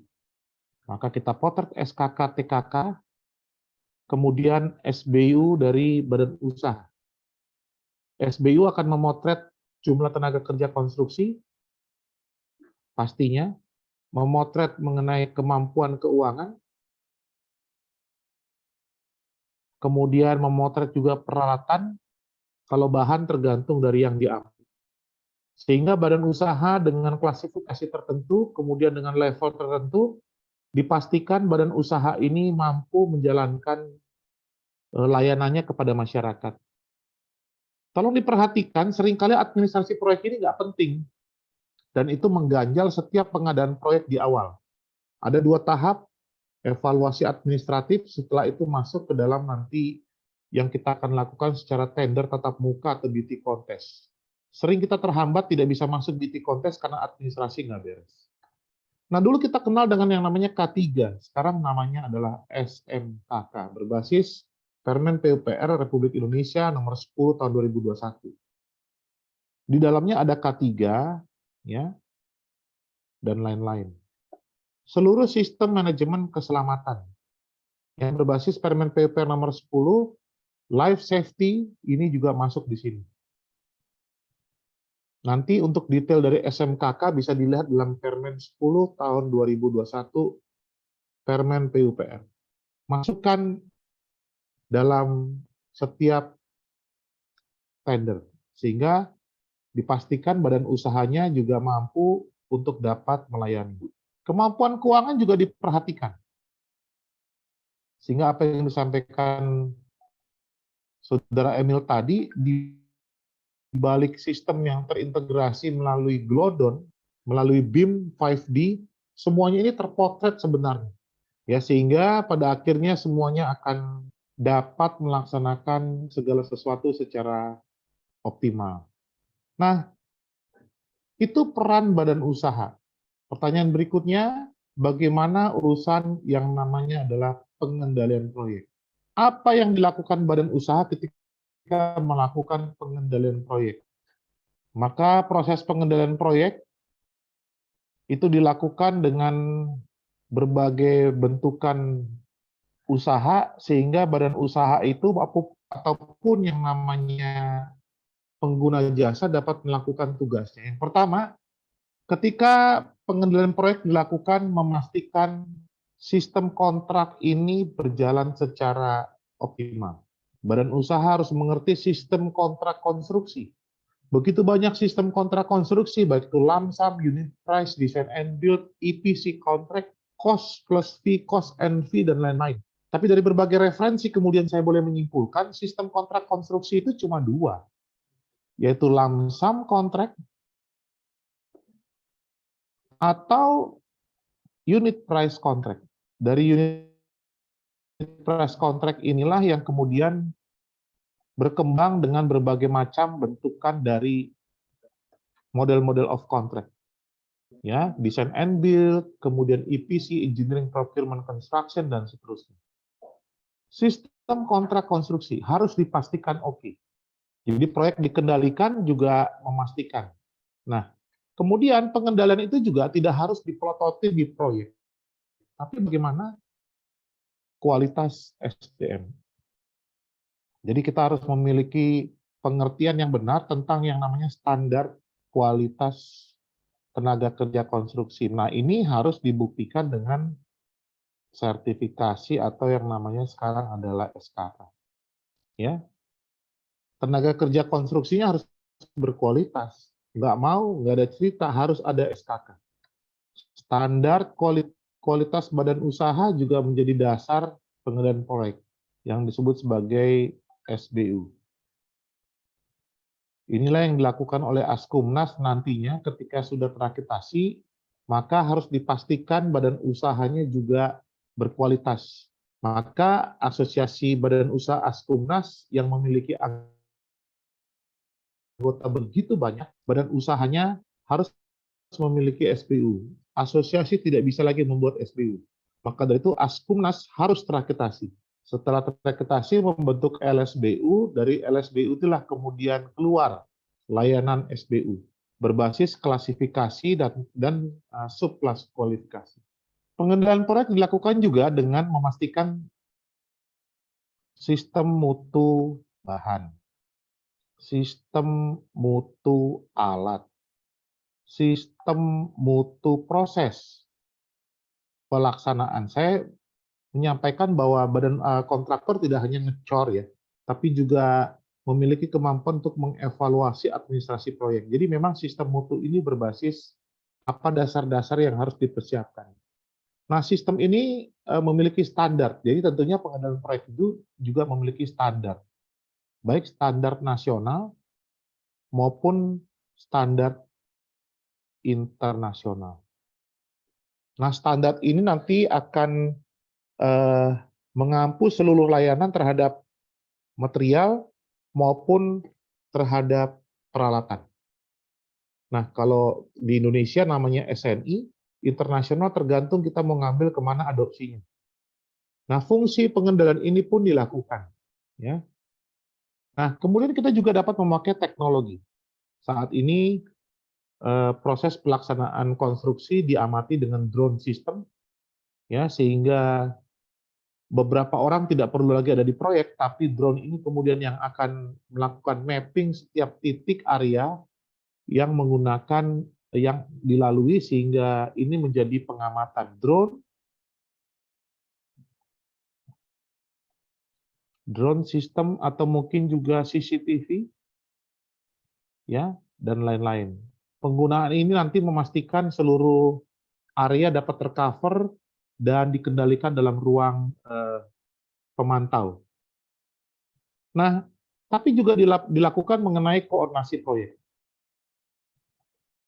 Yang dilakukan baik secara virtual, offline maupun online. Saat ini karena kita masih ada pandemi COVID, maka offline dan online juga dilakukan untuk memastikan proyek itu dapat terkendali dengan optimal. Nah, tentunya pengendalian proyek juga memastikan seluruh sistem ini berjalan secara optimal, antara lain juga adalah desain. Mutu bahan, untuk mutu bahan, alat, dan proses pelaksanaan diterjemahkan dalam bentuk produk-produk pengendalian proyek, antara lain adalah SKK ataupun SBU. Kemudian kita akan lihat pengakuan baik itu ISO system, ya. Kemudian di nasional kita sebut sebagai SNI. Mutu-mutu ini menjadi dasar bagaimana paling tidak dalam tender-tender ini dilakukan untuk memastikan satu proses yang begitu penting. Nah, badan usaha ketika melakukan pengadaan dimulai tidak hanya pada waktu dia mengerjakan proyek, tetapi pada waktu justru jauh sebelum dia melakukan tender. Sehingga tentunya kita sama-sama mencoba untuk mengerti bagaimana proses pengadaan proyek. Khususnya untuk pekerjaan konstruksi. Apa yang dilakukan oleh jauh sebelum tender, maka badan usaha kontraktor akan melakukan mengevaluasi seluruh berkas proyek dan data proyek. Melakukan evaluasi terhadap RKS, datang ke lapangan, memotret kondisi tanah, dan seterusnya. Proses pengadaan. Barulah kita ikut proses administrasi proyek dalam tender. Ini sudah masuk ke arah tender. Lalu proses evaluasi teknis. Jadi di administrasi pun dilakukan evaluasi yang pada akhirnya seluruh proyek dipastikan secara administratif itu memenuhi. Ya, tadi sudah saya sampaikan antara lain adalah SKK, SBU, kemudian kemampuan keuangan, kemudian dukungan terhadap supplier, vendor, aplikator, itu semua dicatat. Pekerjaan-pekerjaan smart home, smart office juga harus ada dukungan dari IT vendor. Kemudian ada dukungan dari specialized applicators karena itu memerlukan satu usaha khusus. Namun kalau kita melihat ke depan, apapun yang dirancang oleh designers menggunakan BIM, baik itu 5D, pertanyaannya bagaimana keberlanjutannya? Ya, urusan keberlanjutan proyek itu berbasis apa sebenarnya? Administrasi dan teknis. Jadi ada satu konsep yang saya pikir perlu kita juga cermati dan mengerti bersama, sustainability dari satu administrasi proyek juga menjadi penting. Lalu apalagi juga urusan teknis. Ya, untuk beberapa pekerjaan bangunan gedung, waktu perawatan, ya seperti dinding, kemudian lantai, kolom, termasuk pengisi bangunan gedung, apapun yang dimasukkan di dalam BIM, pertanyaannya, barangnya ada atau tidak? Modulnya cocok atau tidak? Kemudian ketika nanti kita melakukan proses perawatan dan lain-lain, itu ada atau tidak? Nah, ini semua nanti baru kontrak. Dipastikan badan usaha itu benar-benar mampu dan cakap di bidangnya. Ini adalah manajemen risiko. PP nomor 5 tahun 2021 sebagai usaha bagaimana pemerintah mendorong bahwa analisis risiko terhadap badan usaha ini juga dapat diantisipasi. Nah, ini kemudian memastikan kepada kita semua bahwa life cycle project ini juga dapat dipenuhi. Sehingga Bapak dan Ibu dan teman-teman sekalian, life cycle project, baik itu yang dilakukan oleh konsultan maupun contractors, dapat dipenuhi secara optimal. Mulai dari mana? Feasibility study. Nanti kita akan lihat where is, di mana positioning kontraktor. Ini design, procurement system, atau proses, kemudian construction, lalu kemudian yang namanya operation and maintenance. Jangan lupa Bapak Ibu dan teman-teman sekalian, proses pembongkaran itu pun juga merupakan satu proses khusus ya. Berarti penyelesaian satu proyek. Jangan pikir proyek itu akan ada selamanya. Mungkin saja proyek itu tidak ada. Dan itu menjadi satu bagian yang penting bagi kita. Semua itu masuk di dalam dokumen proyek, didetailkan speknya dan seterusnya, sehingga kemudian itu menjadi bagian dalam desain yang nanti dikembangkan oleh Glodon, ya, oleh BIM. Nah, pertanyaannya, kalau kita masuk di sini, maka kontraktor itu masuk di mana sebenarnya? Ya, jangan lupa kontraktor itu pun masuk dalam proses desain. Dalam hal ini adalah update desain. Jangan lupa tuh. Wah, nggak ada urusan kontraktor. Ternyata kontraktor punya peran yang tidak mudah, gitu ya. Bahwa dalam proses desain dia harus mengevaluasi desain. Memang desainer kemudian mendevelop desain. Tapi kemudian mereview desain itu juga menjadi penting. Karena apa yang diberikan di spek dari pengguna jasa, maka penyedia jasa juga harus memastikan apakah desainnya oke. Jangan-jangan sistem saya nggak fit sehingga saya harus menggunakan pendekatan unit seperti ini. Jadi apa yang diinput dalam BIM itu dipastikan kontraktor itu mampu untuk mengadakan, menyediakan, dan kemudian membangunnya. Jangan lupa di balik Undang-Undang Nomor 2 Tahun 2017 terikat penyedia jasa itu 10 tahun. Sehingga desain itu menjadi hal yang penting. Saya menganjurkan kontraktor itu sendiri pun harus mengerti mengenai desain. Nggak mungkin dia kalau nggak ngerti desain. Nah, setelah itu kemudian kontraktor juga harus memastikan seluruh tenaga kerja konstruksi, alat dan bahan itu tersedia di lapangan melalui sistem yang namanya procurement system. Ini harus dibuat siklusnya, harus dibuat timeline-nya, karena mungkin saja areanya sempit atau areanya berada dekat dengan jalan utama yang akan dilalui.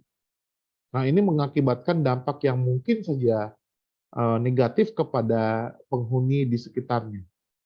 Nah, untuk proses konstruksi itu dilakukan oleh kontraktor, memastikan dalam proses yang tadi saya sampaikan WBS di depan, mulai dari awal sampai akhir, dipastikan semuanya berjalan secara optimal dan tidak mengganggu dari keseimbangan lingkungan yang ada.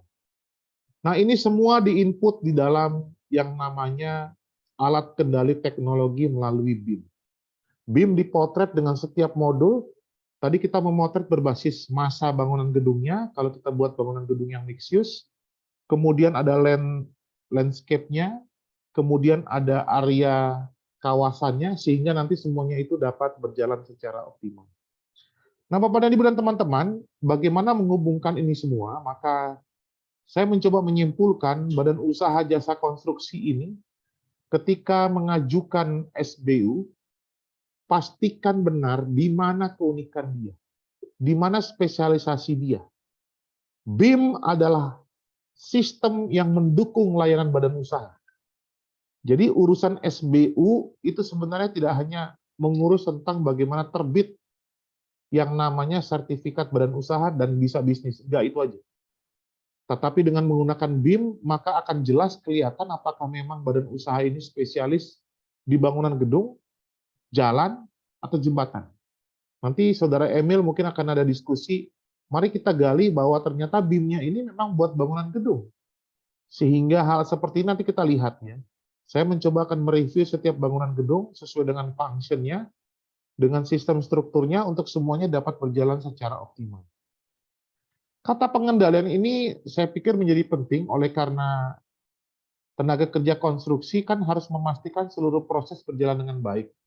Harus dapat dikendalikan karena proyek konstruksi ini berbasis risiko. Jadi ada risikonya, ya. Jadi tidak bisa sembarangan. Nah, untuk itulah upaya-upaya meminimais risiko, saya ulangi, meminimalkan. Bahkan risiko dapat menjadi zero risk kecuali bencana. Nah, pertanyaannya sejauh mana Glodon melalui aplikasinya BIM memastikan penurunan risiko itu terus terjadi.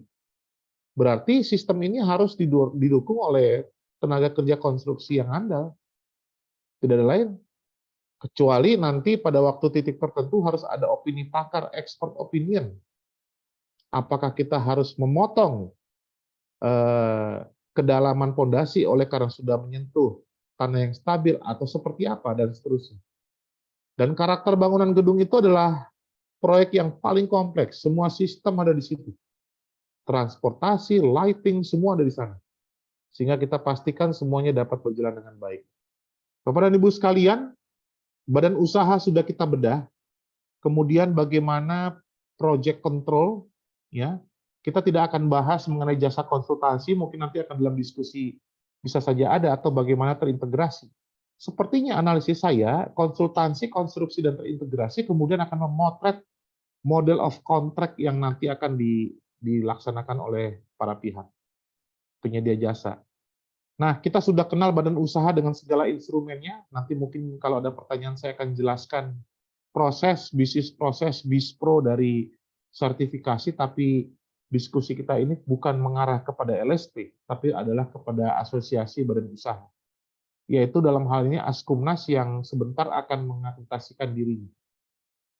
Sebagai tambahan, Bapak dan Ibu dan teman-teman sekalian, untuk Askumnas, akreditasi asosiasi badan usaha. Apa yang diperlukan dalam proses akreditasi? Yang pertama, sebaran anggota. Dipastikan Askumnas sudah memilih badan usaha konstruksi. Untuk pekerjaan konstruksi, maka diperhatikan sebaran anggota yang memang SBU-nya masih aktif.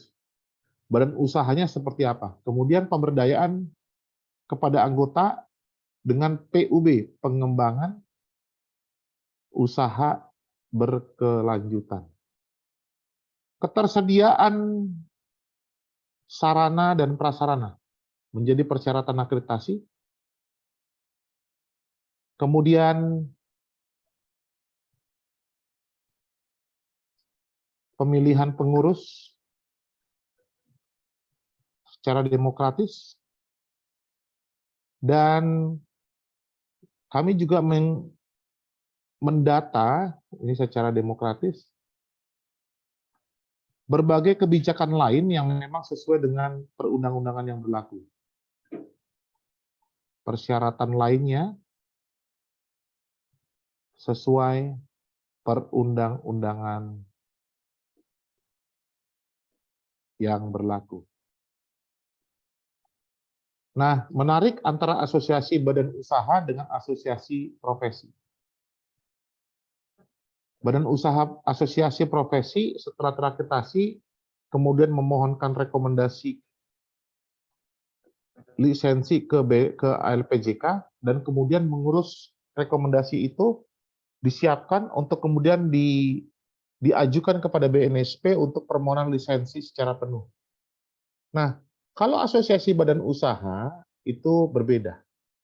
Ya, jadi asosiasi badan usaha ya dengan 3 klasifikasinya, yaitu jasa konsultansi, kemudian jasa konstruksi dan terintegrasi, ya. Itu kemudian memastikan seluruh persyaratan ini dapat berjalan dengan baik.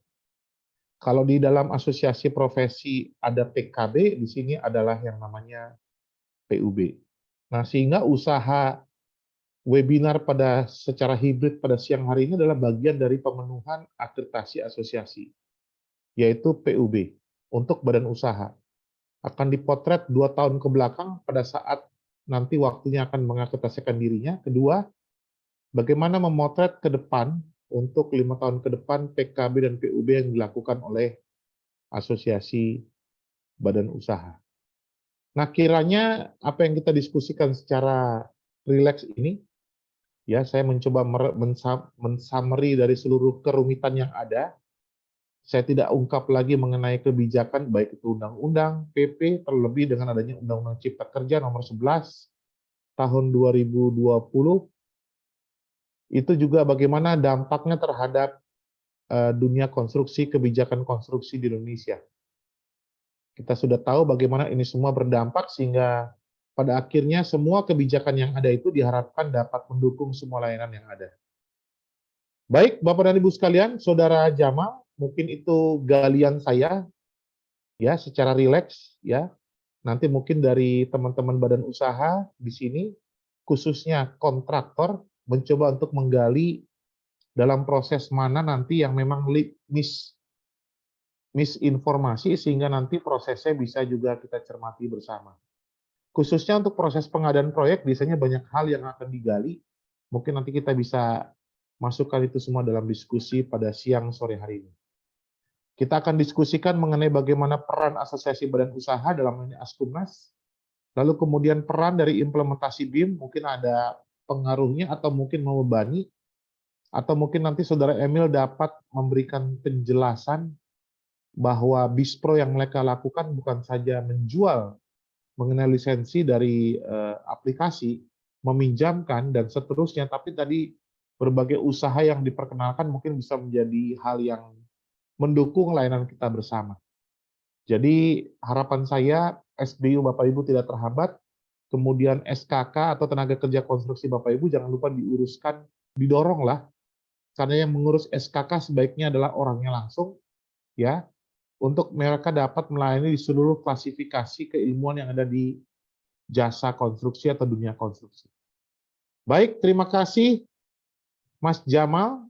Ini baru awal pembukaan, saya belum masuk ke dalam yang serius, karena waktunya juga sangat terbatas, sudah hampir 4:30. Nggak sadar juga saya ini. Ini diskusi ringan, tapi waktunya rasanya kurang. Terima kasih. Assalamualaikum warahmatullahi wabarakatuh. Kita masuk dalam diskusi. Izin Prof, kalau bisa di-share Prof. Ya, nanti materinya bisa dimintakan ke panitia, baik yang BIM maupun yang saya kirimkan. Oke, terima kasih Prof. Ya. Baik, terima kasih Pak Profesor Manilan atas paparannya tentang peran kontraktor dalam pengendalian proyek bangunan gedung berbasis sistem informasi yang cukup panjang, Pak Prof ya. Untuk sesi pertanyaan pada sore hari ini, kayaknya saya lihat lebih banyak ke arah BIM ya. Untuk Pak Emil. Apa perlu saya sebutkan apa Pak Emil langsung? Baik Pak, terima kasih atas waktunya dan terima kasih atas antusias dari peserta-peserta yang hadir di sini ya. Saya lihat pertanyaannya sangat banyak, tapi saya akan mencoba menjawabnya satu persatu ya. Baik, saya mulai jawab dari paling atas, Bapak Muammar Taufik ya, yang menanyakan mengenai peran BIM dalam meningkatkan dan memanage percepatan dan masa perawatan. Seperti itu ya Pak ya. Nah, izinkan saya share ulang share screen-nya sebentar.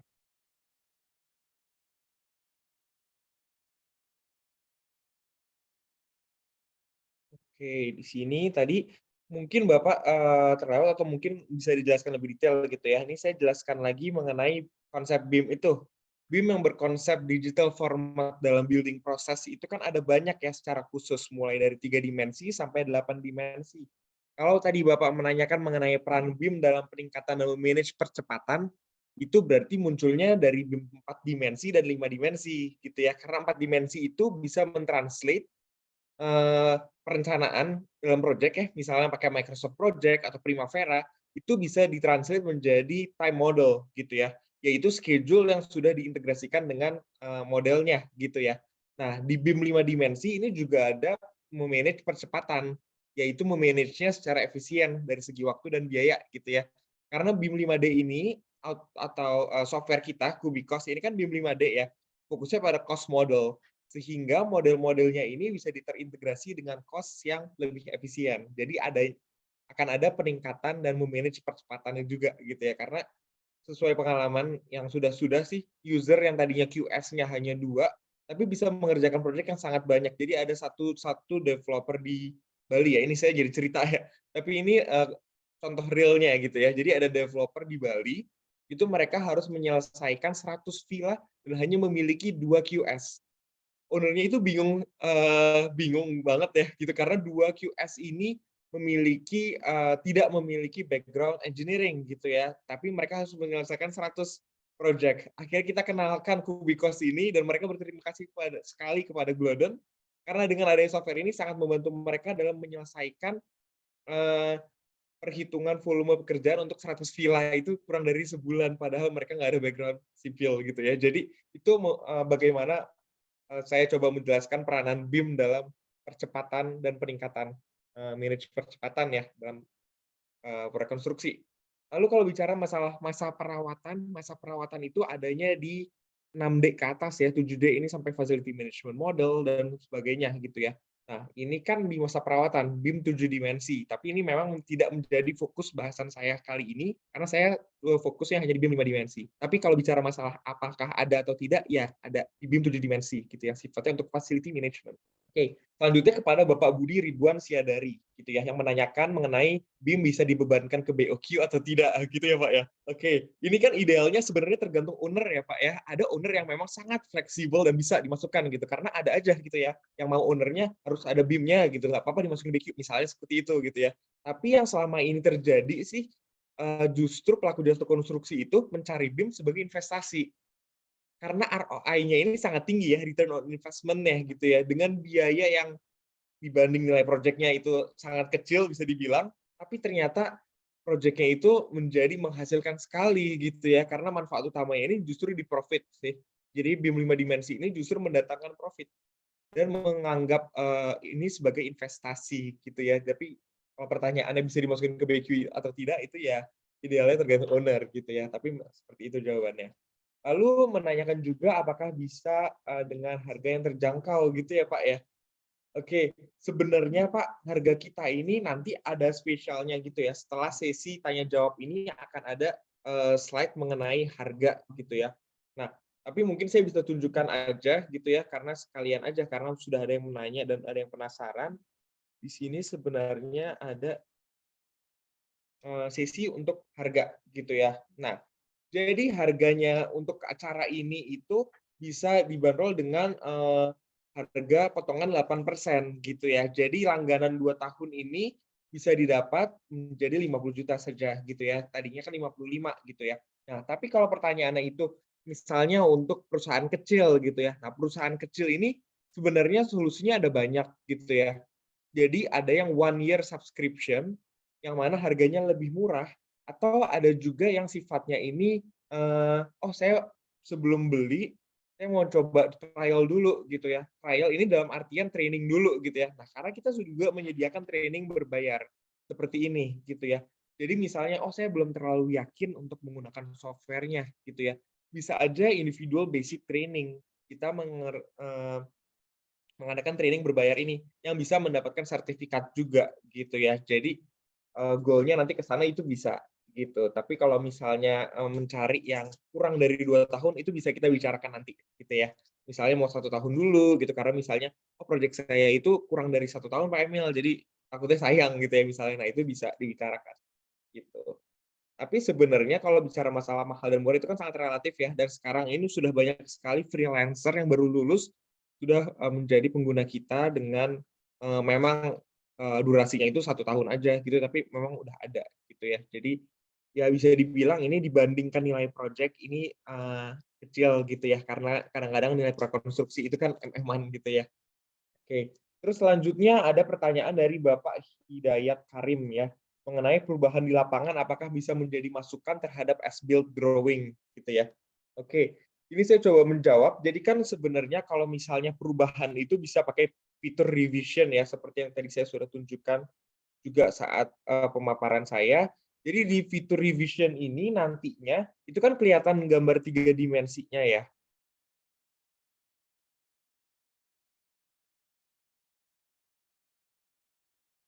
Nah, gambar 3 dimensi yang selalu udah dirubah jadi yang misalnya dimensi kolomnya besar gitu ya. Nah, misalnya gambar revision ini kan udah dirubah menjadi 3 dimensi. Nah, ini bisa menjadi added value Bapak Ibu di sini selaku pelaku jasa konstruksi untuk sampaikan ke MK-nya atau ke owner-nya langsung gitu ya. Nah, ini kan bisa di-approve nanti sama mereka. Jadi itu bisa menjadi as-built drawing mereka yang baru gitu ya. Jadi lebih ke situ sih. Kita ada fiturnya dan ini juga bisa membantu mendapatkan approval dari yang berwenang, entah itu MK atau owner gitu ya. Selanjutnya ada pertanyaan dari Pak Julius Rahman ya, mengenai bisa di-share atau tidak materinya. Oke, mungkin ini saya langsung share aja di kolom chat ya untuk PPT-nya. Tapi nanti untuk videonya dan untuk hal-hal detail lainnya mungkin bisa minta langsung ke dari sisi Askumnas ya. Oke. Oke, untuk sekarang ini saya coba bantu share dulu di kolom ini. Bisa ya, bentar.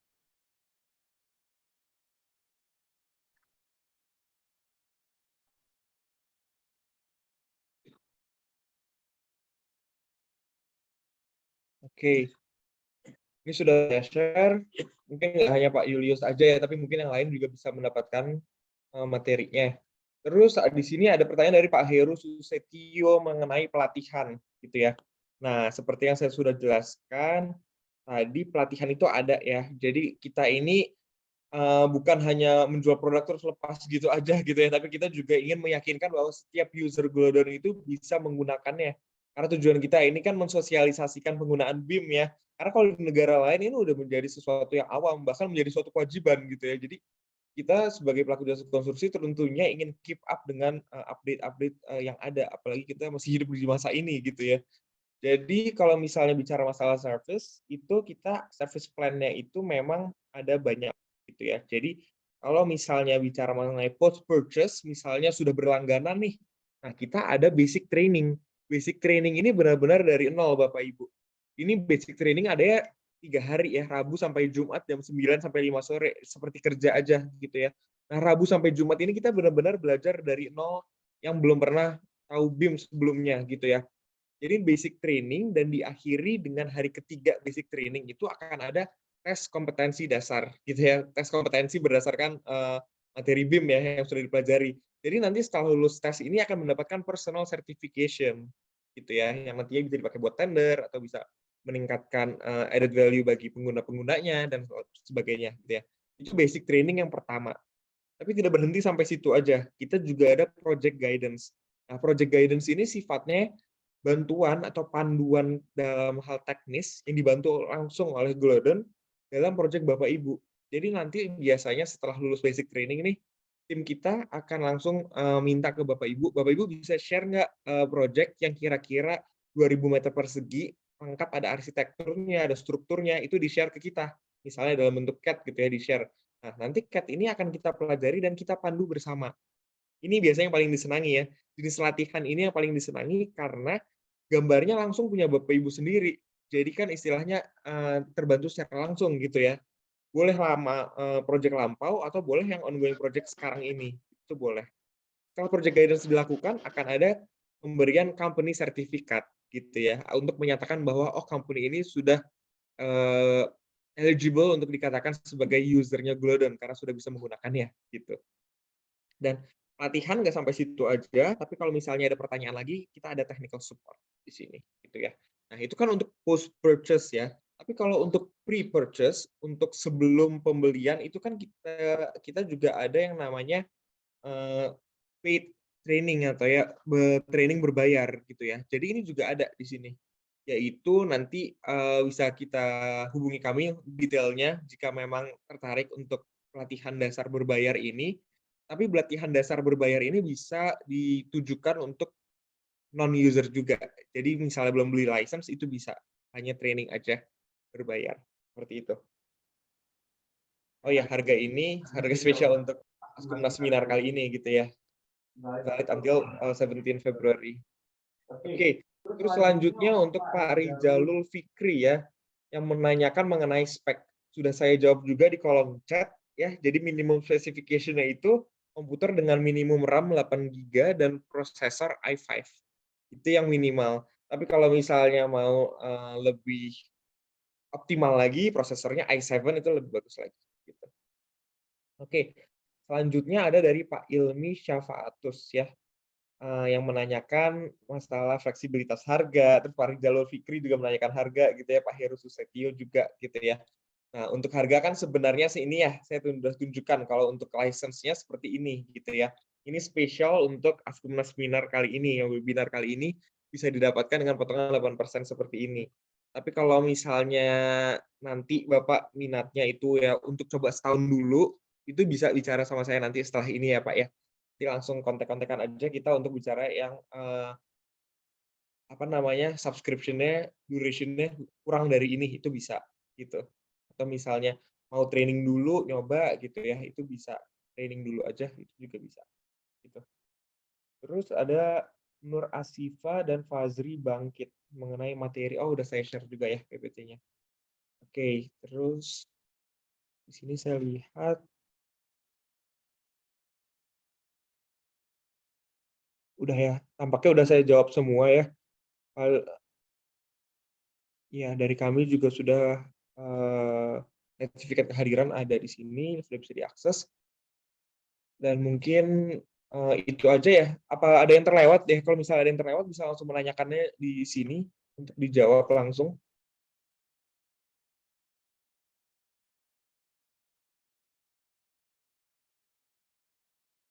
Kalau tidak ada, mungkin saya kembalikan kepada tim Skumnas.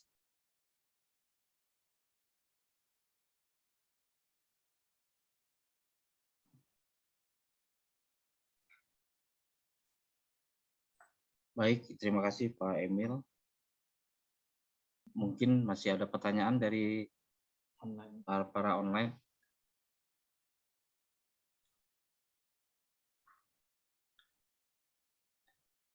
Dikasih waktu sampai jam 5 ya. Masih ada waktu untuk memberikan pertanyaan pada narasumber kita, baik kepada Prof. Madilan maupun Pak Emil.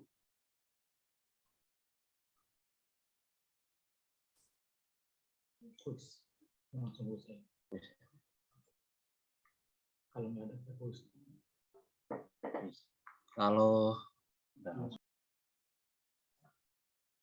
bagaimana Bapak Ibu-ibu yang hadir di Zoom?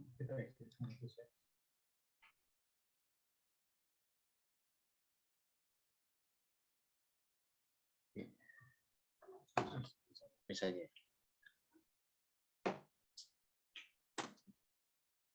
Oke, kan kita masuk ke acara kuis ya, yang akan dipandu oleh Pak Emil langsung.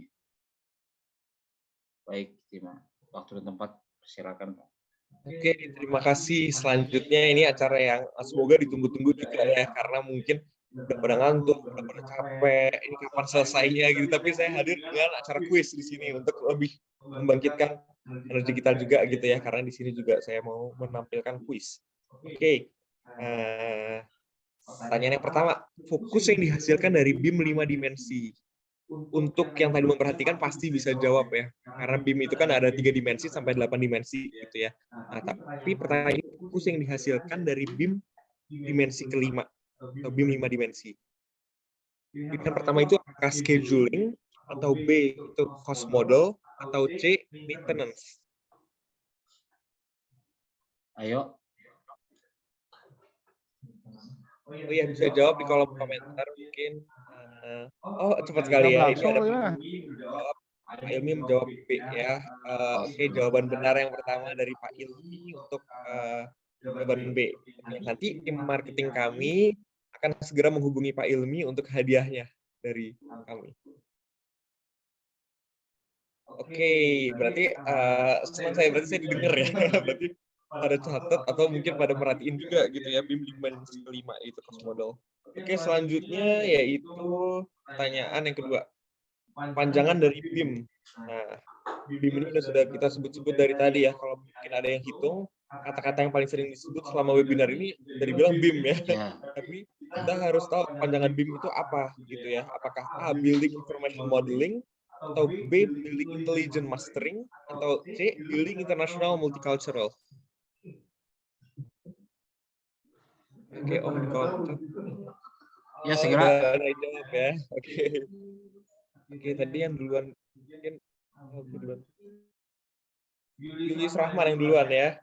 Oke, wah antusias sekali semuanya ini. Berarti Julius nanti akan dihubungi juga oleh tim kami ya untuk hadiahnya. Buka kameranya ya, mungkin yang iya dikenalan ya. Mungkin Pak Julius bisa menyampaikan 1-2 kata, Pak.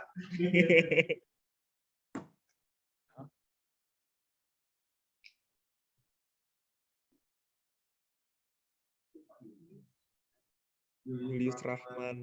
Atau mungkin ya.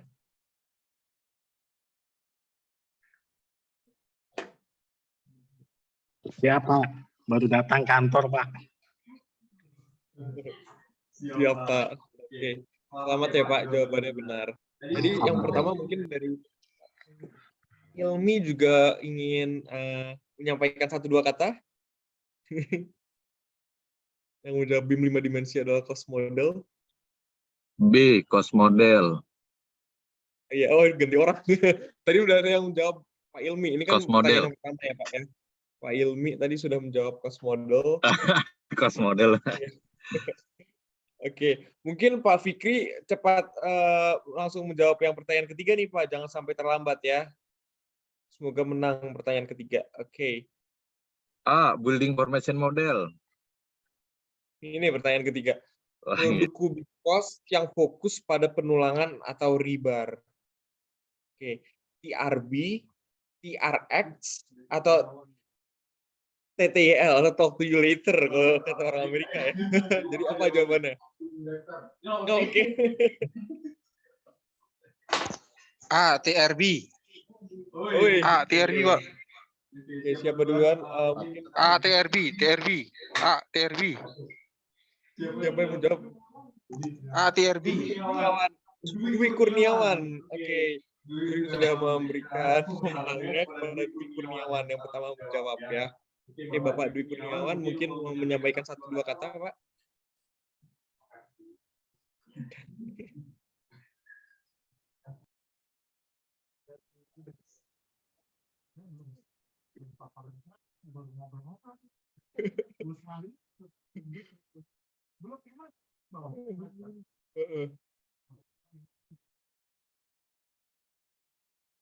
Oke, mungkin Pak Dwi habis jawab langsung ada jemuran harus diambil mungkin atau gimana? Bercanda ya Pak ya. Tapi nggak apa-apa, nanti langsung dihubungi oleh tim marketing kami ya Pak ya untuk hadiahnya. Oke, mungkin untuk yang lain terima kasih atas antusiasnya, ini banyak sekali yang menjawab tapi mungkin kalah cepat ya, mungkin karena memang harus cepat bersaing gitu ya dengan yang lain. Oke, tapi untuk pertanyaan kuisnya mungkin itu dulu. Terus selanjutnya di sini ada penawaran. Nah, ini sebenarnya baru sesi ini saya memunculkan harga ini, tapi tadi kebetulan udah ada yang nanya, jadi saya sudah tampilkan gitu ya. Tapi bagi yang ingin melihat, apalagi yang mengisi, misalnya mau screenshot atau misalnya mau diskusi dengan bos gitu ya, ini bisa menjadi informasi lagi ya.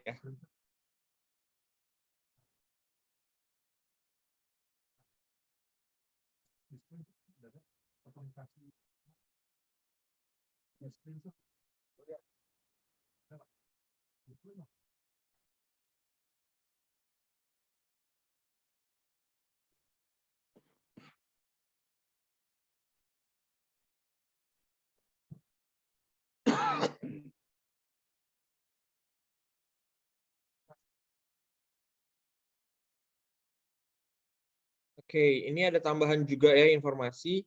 Kalau misalnya penawaran khusus ini, tentunya bisa ditambah dengan HTA Askumnas.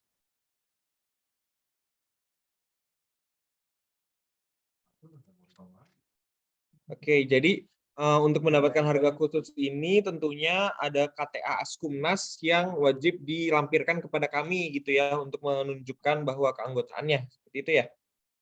Oke, ini untuk yang training dan juga untuk yang special deals untuk subscription ya gitu ya. Oke, mungkin ada tambahan lagi dari Prof. Manlian atau dari pihak Askumnas.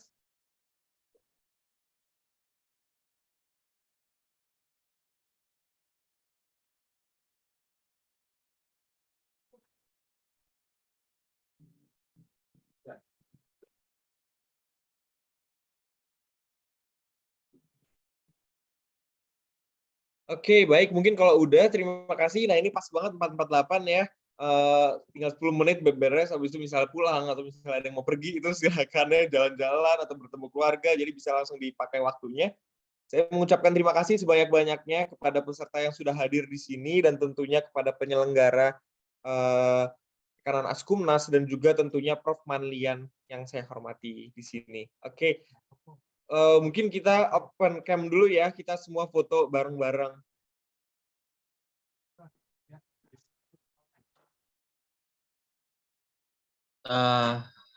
Perhatiannya supaya dibuka layar.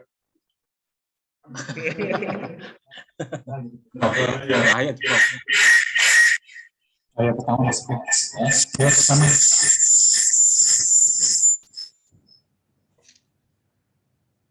Oke, layar pertama. Ya. Layar kedua mohon dibuka demikian dulu. Pak Dwi Kurniawan, Pak Denny. Ya. Oke. Ya, terima kasih. Layar. Layar kedua. Terima kasih ya.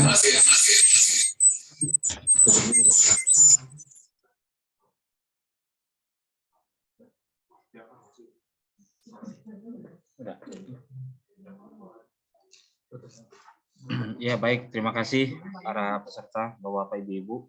Pada sore hari ini tiba saatnya kita mengakhiri acara seminar ini.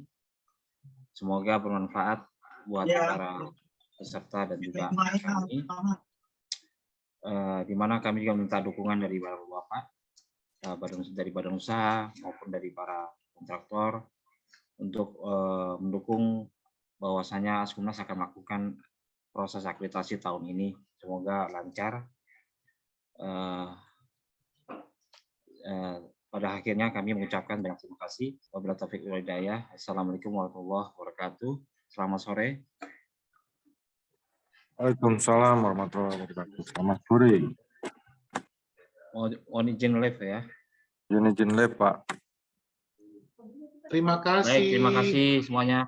Kurniawan, Terima kasih, Prof. Pak Siap. Tata. Terima kasih semua. Terima kasih, Prof. Terima kasih. Yuk, Pak Kasih, Prof. Sugi. Turut berduka, Prof ya. Ya, terima kasih. Ya, Prof. Semangat Izin live, Pak Tatang. Ya, ya, Pak. Jangan sedih. Izin live, Prof. Sedih. Mohon di-share, Prof. Sudah. Sudah Gitu. di-share, Pak Pur. Oh, terima kasih, Prof. Sudah. Thank you, Bagi Prof. yang ingin memerlukan materi nanti kontak panitia nih. Ada Mas Emil, Mas Jamal ya. Oke, Prof. Terima kasih. Oke. Izin lip ya, Pak. Semuanya. Oke, Pak Tatang.